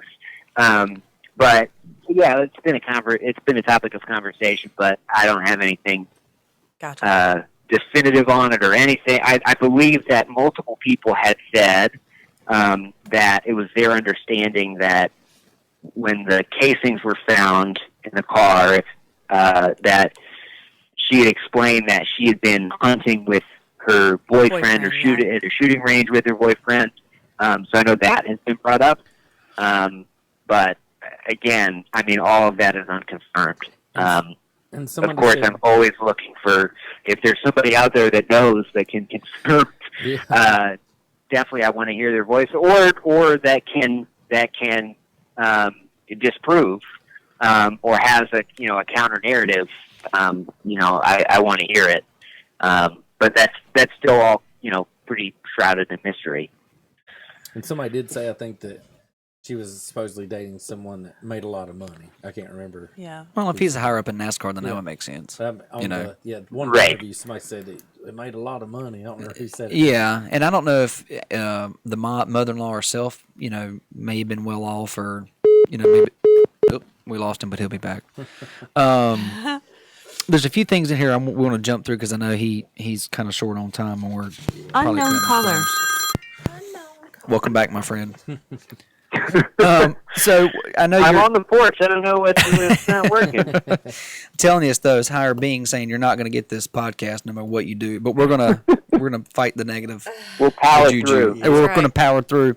Real quick, the guy who owned the guns that were given to Duck in episode 6 of season 2, was this guy the owner of the guns? Why was he ever considered a suspicious person? Do you know?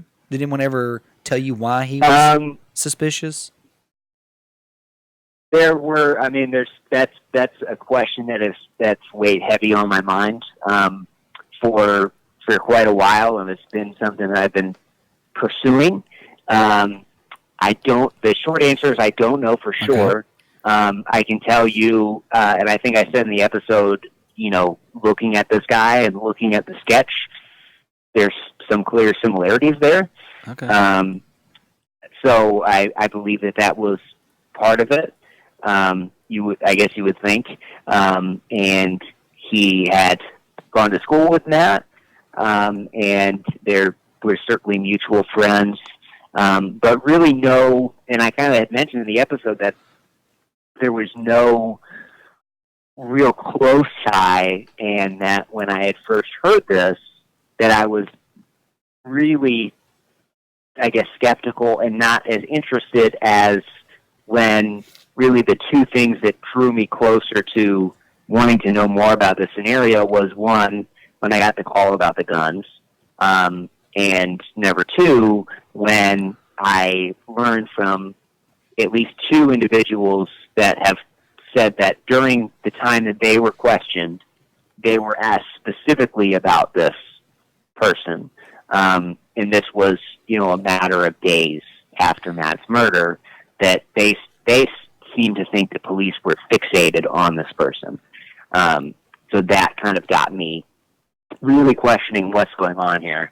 And as I said, I've also gotten some indication from sources that was looked into, and it was that person was cleared. I, again, don't have any confirmation on that. But what I did learn from the person that had submitted the guns was that the guns had come back. And there's had been no clear link between them. And since I've been told were coming back, and that Duck was going to go pick them up, that there was no connection. Okay. Potentially, because you would think that even if there was a potential connection, they would keep the guns in their possession. You would think so. And that doesn't seem to be the case. Yeah. So that possibility, I guess, remains open, but it's, that was really one of the reasons why I was looking a lot closer at it when I got that crazy phone call about the fact that there were these guns in their possession that police never knew about. Really made me start to think. And I get, either way, I'm glad that they were tested. Have you seen? I'm glad all of that happened. Have you seen a picture or anything of the family member that was also a suspect? And he even brings up the fact that the sketch resembled him. He was like, "Who does this look like?" And it looks like me. Does Yeah, the you sketch got a look joke like about him that. also? Do you know? Yeah, it does. So you look at the sketch; it's a kind of vague sketch. I mean, Right. it You can kind of make it fit you anywhere. get I like thought a it looks kind like of you big. Well, I thought it kind of looked like Matt. Like I told Brendan, I was like, it kind of resembles It the does. picture of Matt. Yeah. And actually, Dr. Carol Lieberman, who was in the third episode, brought that up. She was a forensic psychiatrist. That's also very well known, and I believe that part didn't make it into the episode. But she talked about how that was very suspicious to her that the sketch looks almost exactly like Matt Stewart. But I think my perspective is that it looks like a lot of people. Yeah. It's kind of a vague sketch, and there's other people that we'll talk about that it looks like as well that may or may not have factored into why they were considered.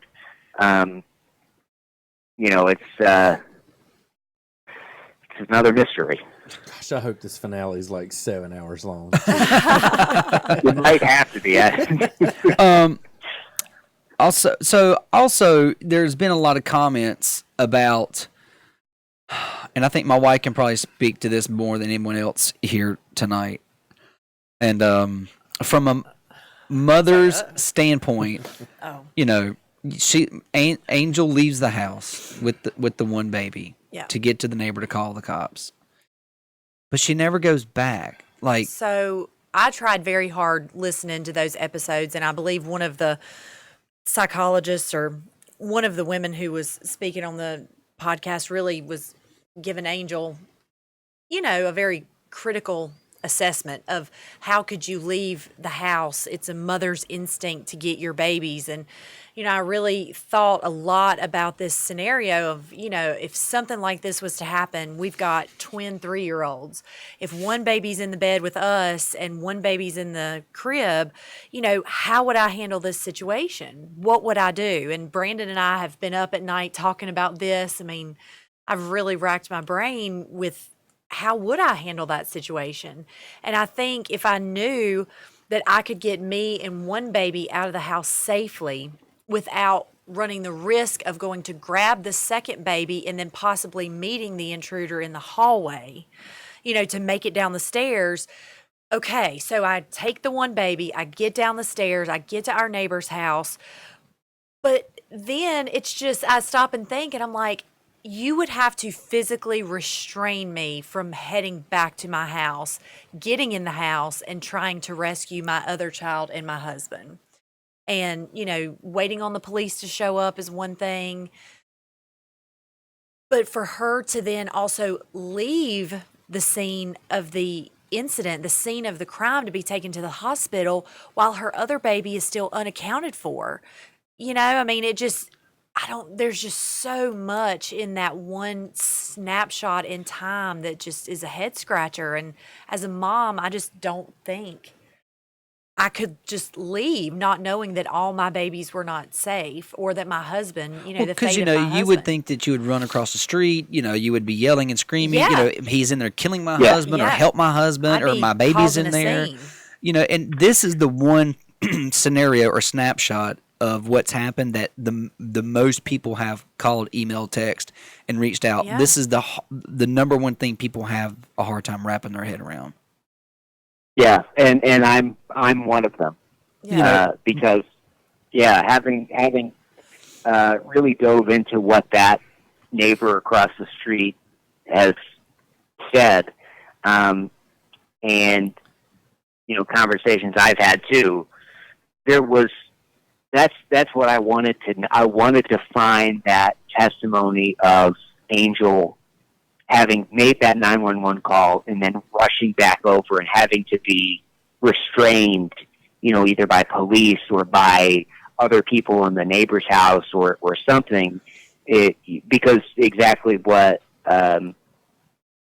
it's Christina, right? Kristen. Kristen. Kristen. Yes. I was close.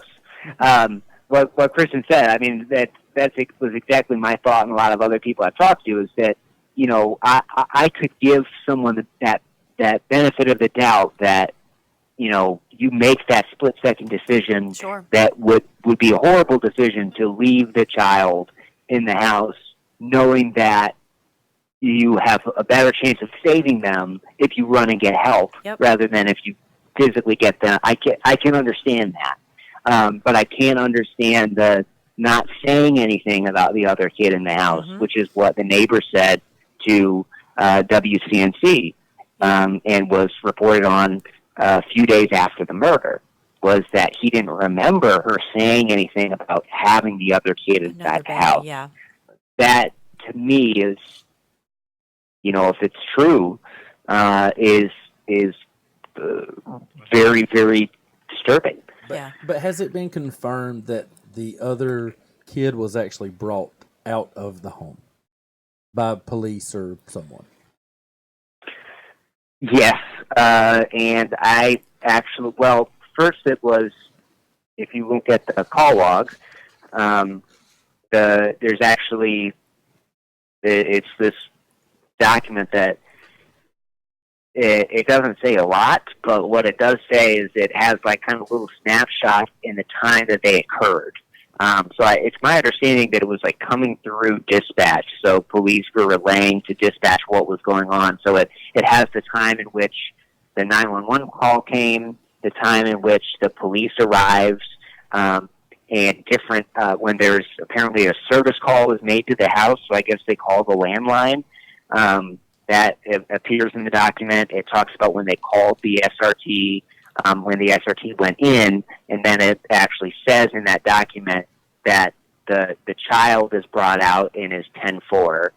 Okay. But beyond that, and I was hoping that this could be featured in the podcast. It's one of many conversations that I wish, you know, could be an on-the-record recording phone call.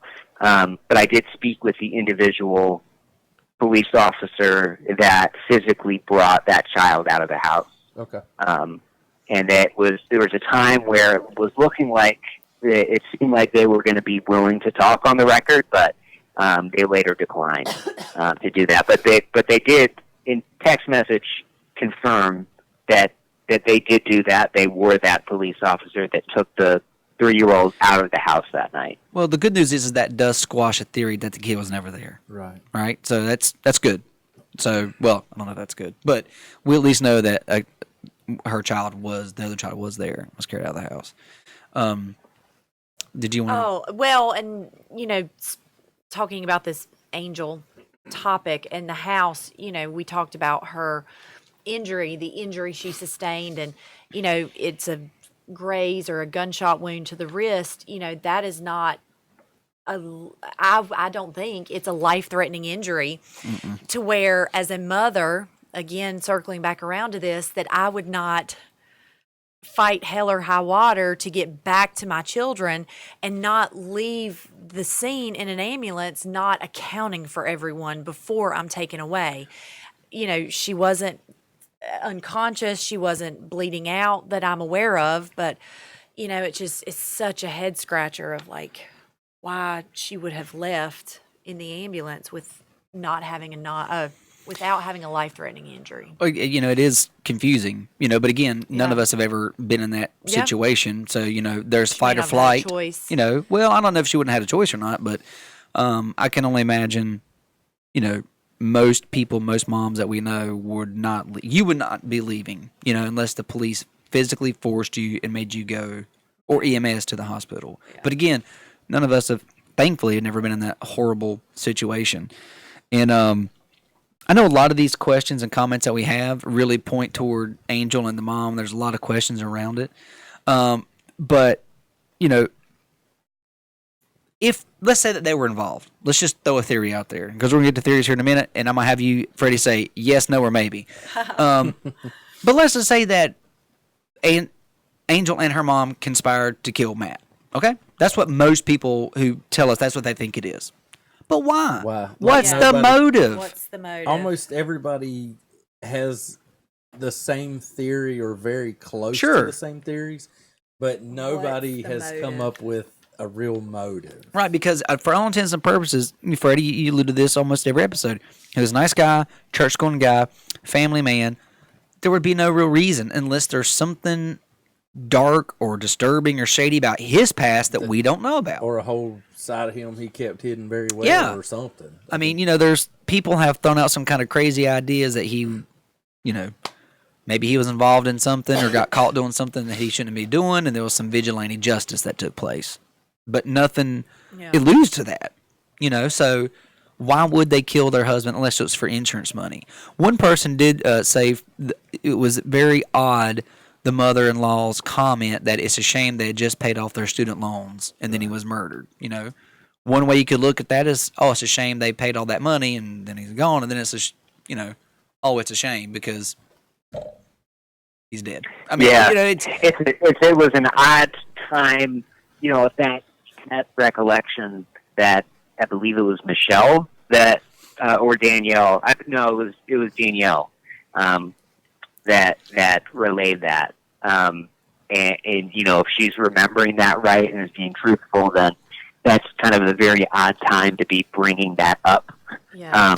You would not think, and I think Michelle, had recollections of comments that she relayed in some of the episodes too that, kind of struck me that same way. That why would that be brought up then? Right. But I guess you don't know, and just because something is brought up at a weird time doesn't, prove Nope. anything. Well, I'll tell you, if anyone knows my mom, she's going to bring up an odd comment or question at the most inappropriate. True. Like, why would you say that now, Rita? Yes. But so no filter. right, so not I mean, for the mother-in-law, Brenda, she could have said something at the inappropriate time. Doesn't mean she's guilty of anything, though. Right, and because, shock makes people say and do things that are very out of the normal, too. So Sure. who knows? Right. So, I know we keep saying we're going to speed up. Yep, this is it. But We're just coming. But before we get into the theory part of the yes, no, and maybe, Yep. we have to touch on the barbecue. Yes. So, was there a barbecue? When was the barbecue? Who was at the barbecue? And anything you want to tell us about the barbecue? Yes, no, maybe, and he don't know. I can hardly answer any of those questions. The one thing I can tell you is, strangely enough, I can only answer the who. Is really one of the only definitive things that I've heard about this thing. Right. Other than just the vague recollections that it happened. Really, where it all came from was the first place I had heard it was Danielle Allen's stepdaughter, who had said that it was her understanding that police had, the reason that the hostage situation had come up was that there had been an event at their house. She said either earlier that day or maybe the day before, or something that had caused police to wonder whether or not somebody had not entered the home on that night, but had been in the home and had been invited into the home and had entered the home at a party or function or gathering that they believed was a barbecue, and that was the reason why, or the reason that she was given, that they had gone into her home, her family's home, and had searched the property, and wanting to know kind of the blueprints and everything. And that kind of, when I brought that up to her stepmom, she had mentioned that her other stepdaughter had been to the barbecue. And initially, she made contact with her, and she was willing to talk to me, and then she became unwilling to talk to me. But I appreciated her she did tell me, contacted me and said that she did not want to talk, which I appreciated, as opposed to the other individual I heard was Matt's cousin's ex-husband. And I can't remember if they were together or had separated at that time, but they were married at some point, and she claims that her ex-husband had been at the barbecue. And I've reached reached out to this individual multiple times in multiple ways for months and months, and they have never responded in any which way. So I get the strong feeling that there was something.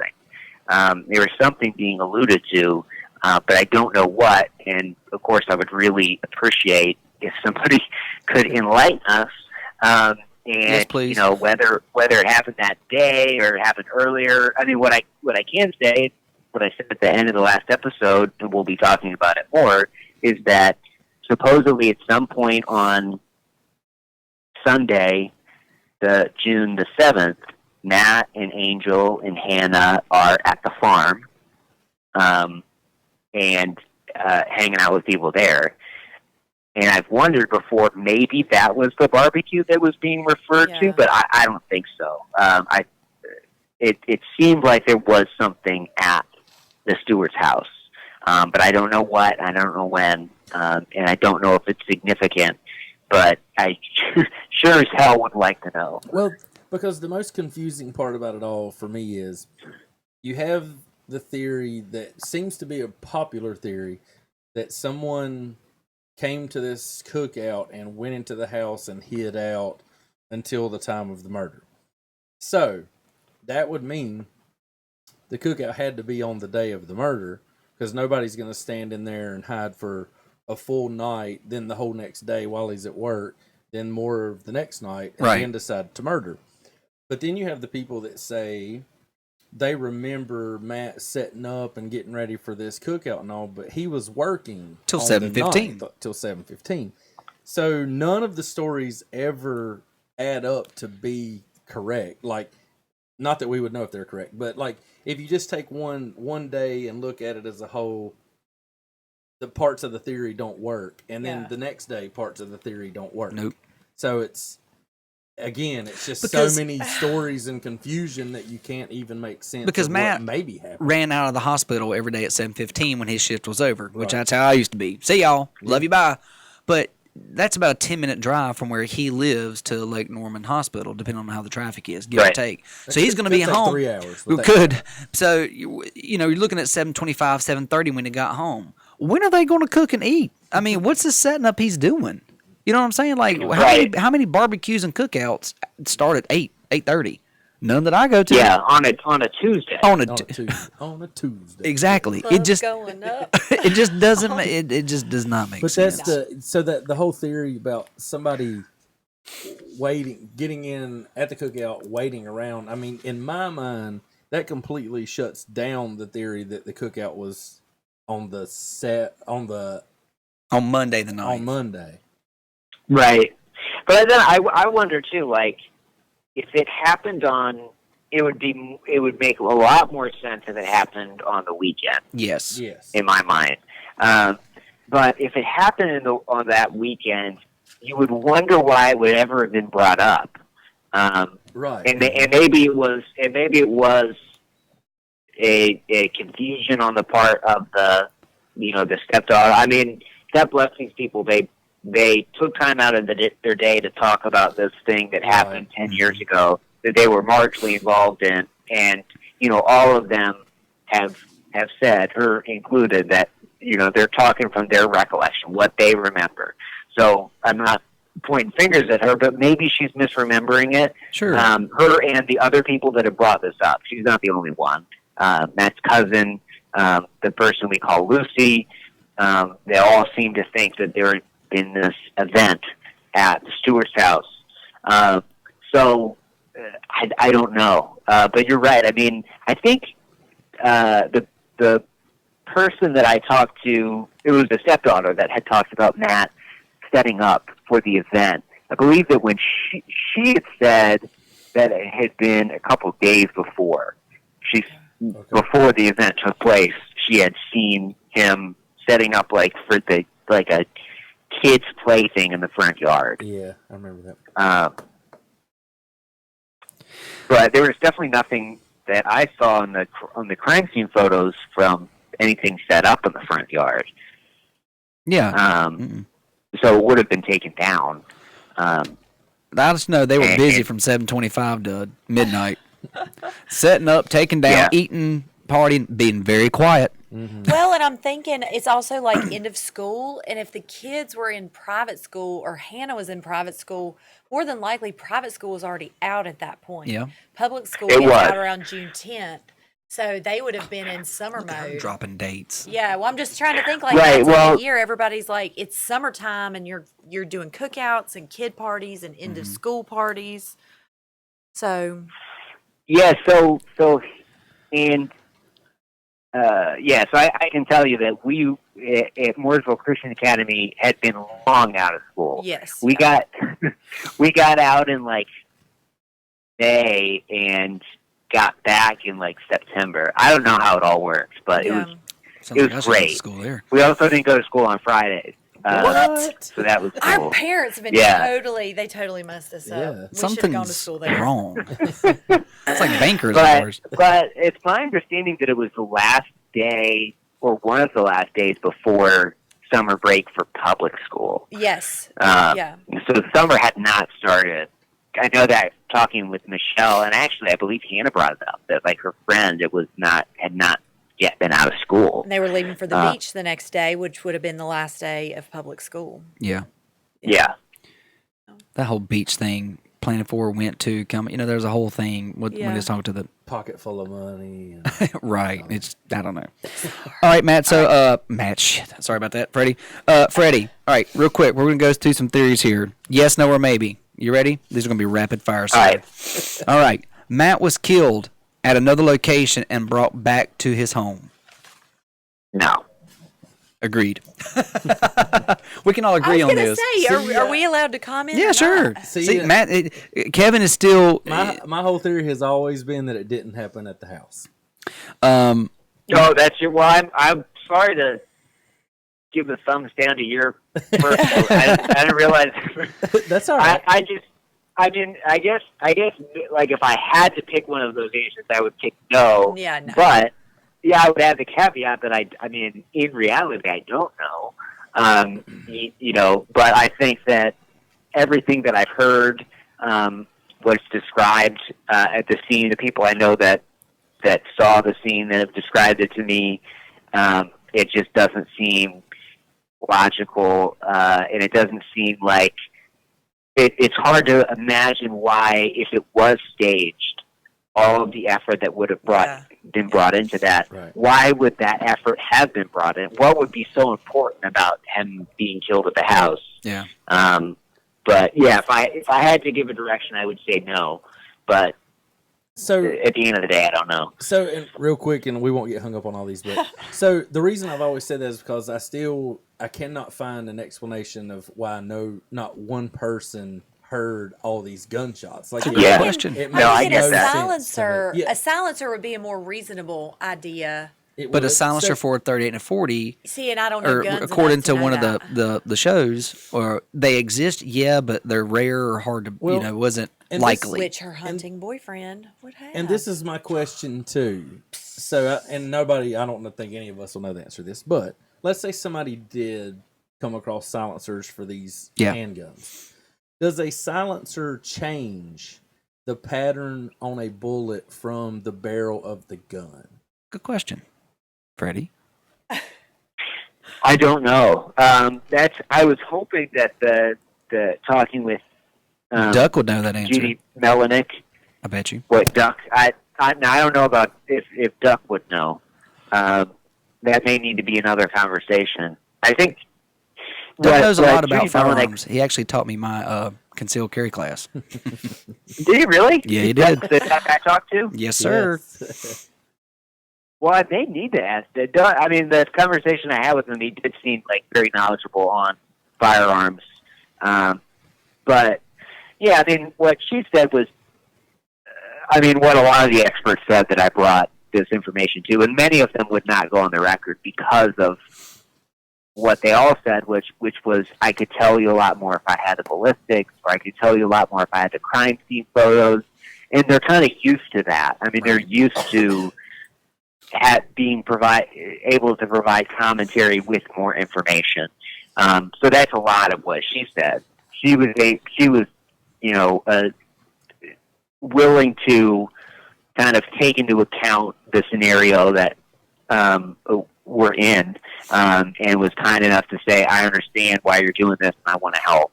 So she was able to say, based off this information in the autopsy, but I think it'd be hard for her to give any kind of evaluation. No. What's without the ballistics report, Right. which is, exists, but is not available to the public. Right. Okay. All right, next. Matt was killed for the insurance money. Maybe. I mean, I don't. Yeah. Well, let me ask you this too. Someone asked. This goes with the question. These are rapid fire. That's right. I know, Brandon. Sorry, good. Moving on. Maybe. All right, next. Angel or Matt could have been involved in an extramarital affair, and a scorned lover is the murderer. I mean, I guess I would have to say maybe, but I don't have any kind of evidence or any kind of significant anecdotal evidence even to suggest that. Okay. Yeah. All right. Rapid fire. Rapid fire. Right. The next question we've already actually answered. They said the daughter was never at the house, but we know factually she was at the house. I'm beginning to think that Matt was in the bathroom when the killer came in and not in the bed. Or whoever killed Matt wanted him to know that he was killing him personally. Like this is a personal kill. How do you feel about that? That's kind of two. It is. So one is that Matt was actually in the bathroom and not in the bedroom. Yep. Yeah, so I mean, I would have to say maybe only because we don't have like the crime scene. Mm-hmm.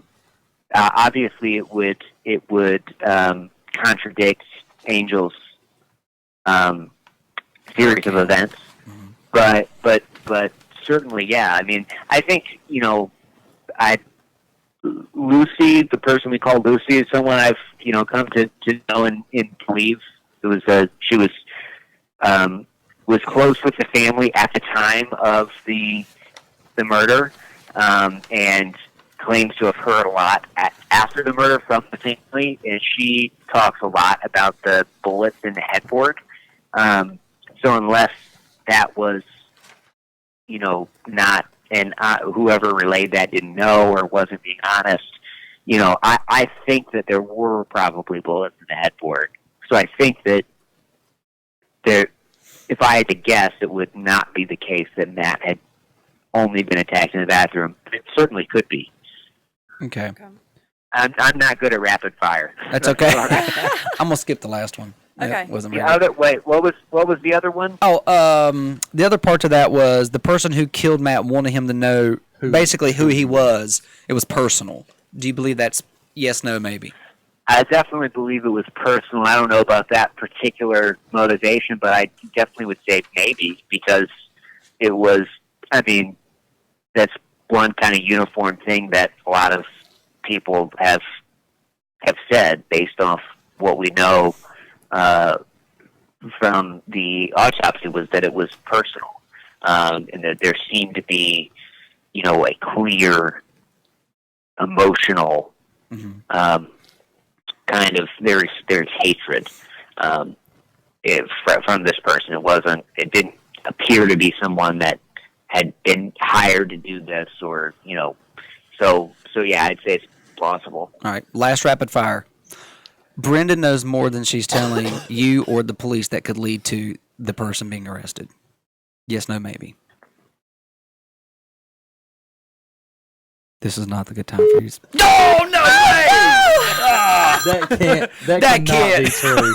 That was an opportune time for the ball to drop. Wow. Hilarious. Yeah, I mean, I wouldn't speak for her or anyone else. I mean, this is. I would just say maybe, I guess. Okay. Because I don't know. Fair enough.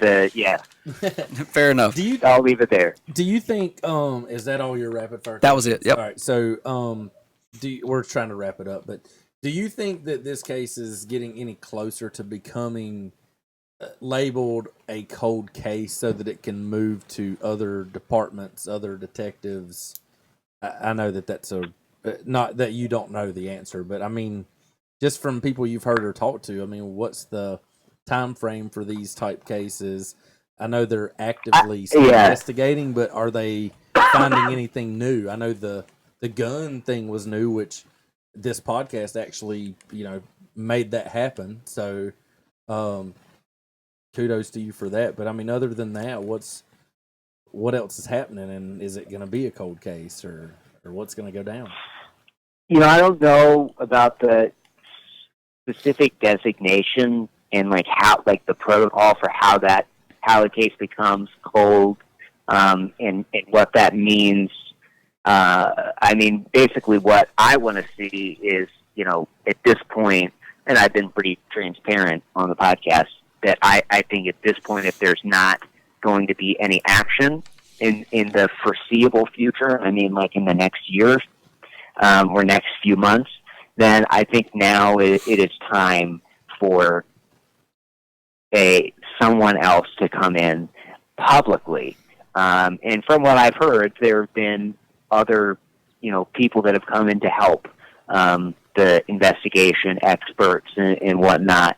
And that's fine, but that is what I've heard. That's not what the public has heard. And I think at this point, especially at this time in Morrisville's history, when just 2-3 days ago, somebody texted me the news that 2 other higher-ups had been demoted because of what has happened in this investigation, which I know has cost a lot of the taxpayers in Morrisville a lot of money. This investigation into the Morrisville Police Department, that they've had to hire this firm to come in. Of course, the chief has been suspended.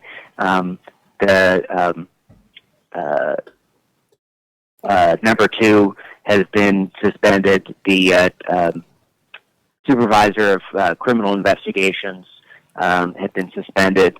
I think at this point, with all of these accusations of corruption, of hostile work environment, of dysfunction, I mean, blatantly, it's just obviously clear, whatever it is, if it's the chief or if it's the other person, if it's this or that, whatever it is, it's dysfunction.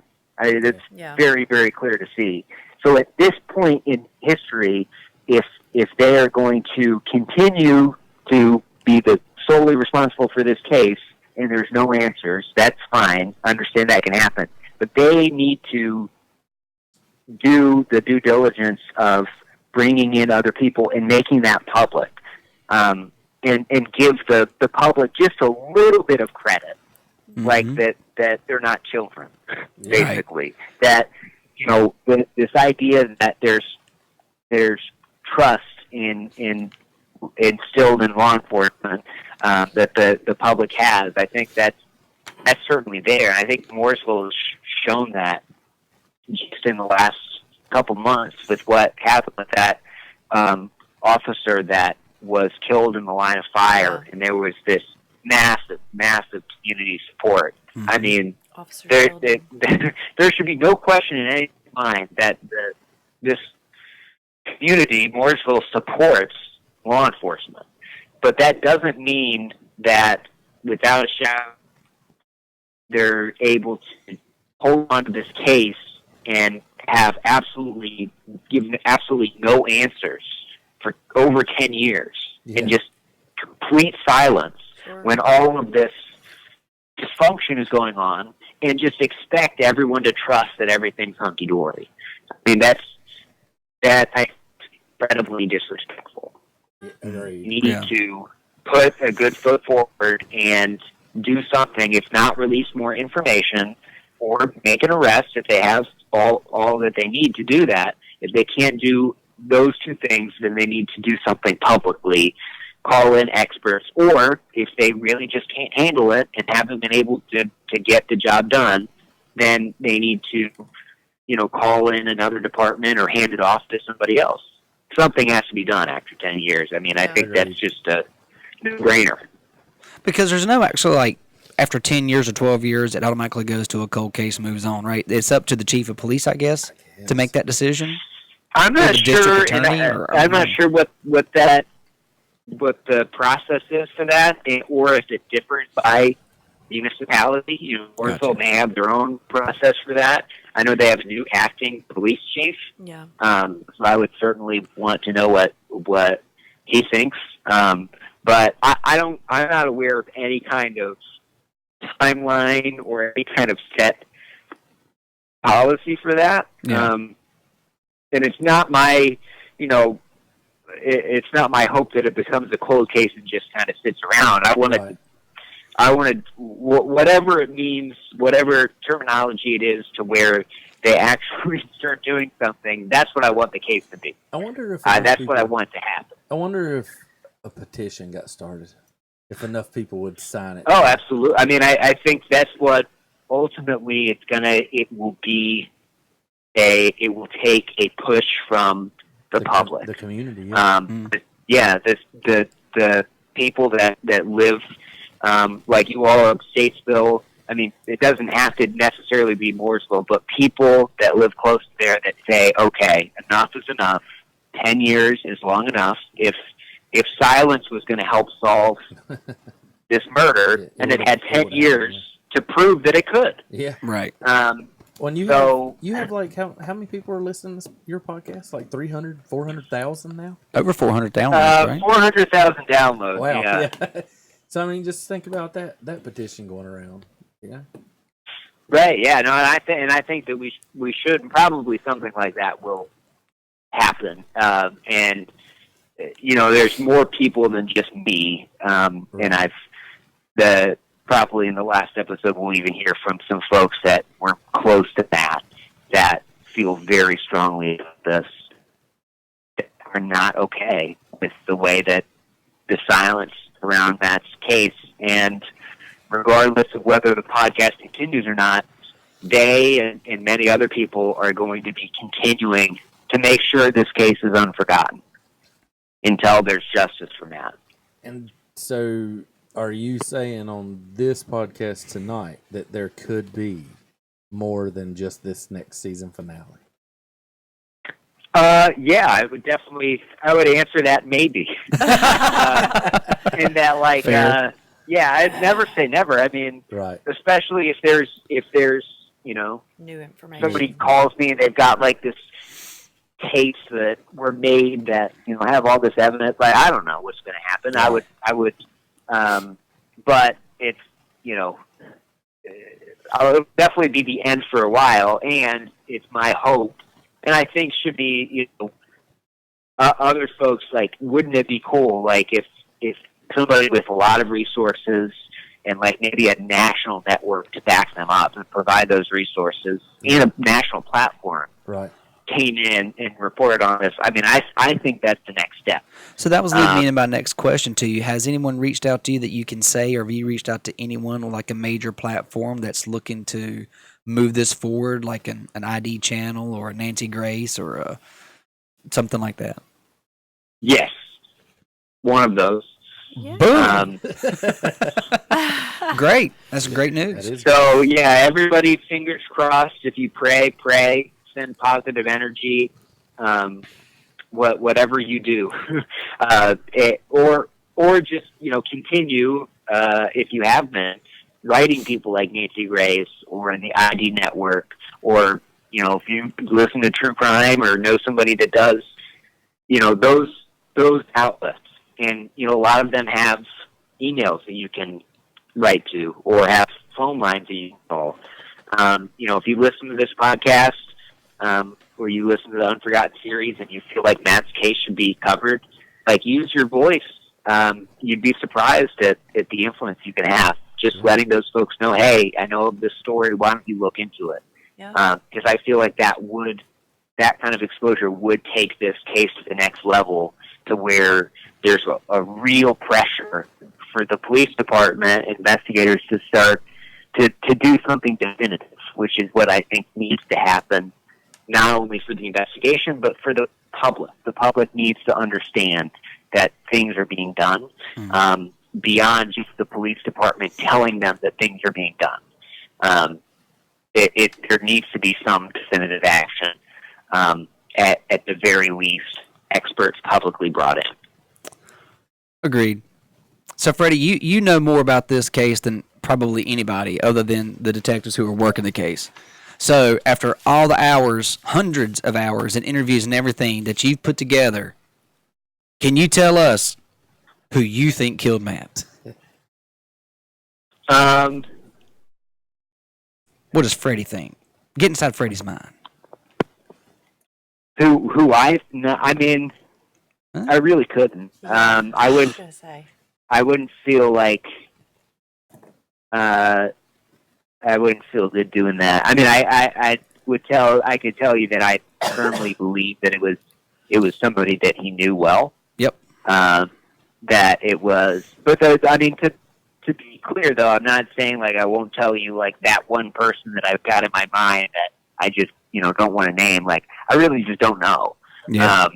I mean, there's certainly like scenarios that I've thought of. I mean, clearly there are things that I've been looking into and things I continue to look into. But I don't have any kind of like secret knowledge of what really happened. I don't know. There's just these bits and pieces of the story that have never been told. And then there are these rumors that have never been confirmed or disproven. And, we're just all kind of caught in the middle of it. But I will say, I believe that it was someone close to him.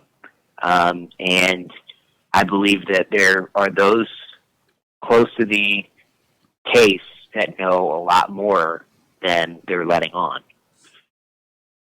Well, I think you're right, and I want to thank you again for even picking the ball up and rolling with the podcast, and thank you for giving us an opportunity here on our little podcast and show to come on and talk and take all these questions, comments, and theories and rapid fire, and standing on your front porch and freezing. So actually, it's not cold where he is. Yeah, it's so not yeah. cold where he is. Yeah, I'm in Florida, man. I'm actually sweating out here. Oh my We're at God. 35 here tonight. Yeah, so what little bit of sympathy I had for him, it's gone. But no, thank you guys, and for everyone listening, if you haven't listened to Freddie's podcast, check it out. It's called Unforgotten: The Unsolved Murder of Matt Stewart. You can find that on all the major podcasting platforms. And Freddie, you also have a website. Is that correct? Yeah, podcast.com is the website for the podcast, and I've also created whokilledmattstewart.com. Oh, okay. Oh, okay, great. And any social media presence? Facebook.com/Unforgotten Podcast. All right, I think perfect. I think I just have a Facebook. I think so.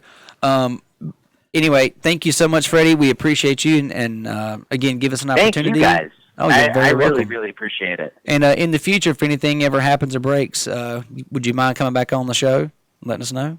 I would not mind at all. I would love to, and hopefully next time it'll be in person. Yeah, I was going to say, you That's right. did mention coming to North Carolina at some point, too. That's so. right. Oh, I've got family there still. I come back, from time to time. So, Well, we'll open set invitation, my something up. friend. Open I'd love invitation. to. All right. Well, thank you again, Freddie, and also thank you to our sponsors: Stakes Vegas Clothing Company, Black Flag Holster Company, Dustin McCrary at Dustin McCrary Law, Kasey.Tate at Farm Bureau Insurance, and our new sponsor, Integrity Security. Thank you, guys, and we will listen. We'll listen to you. We'll talk to you again soon. Thanks, Freddie. Take care, buddy. Thank you, Freddie. Thanks, Freddie. All right. We'll see you Have guys. a good night. All right. You too.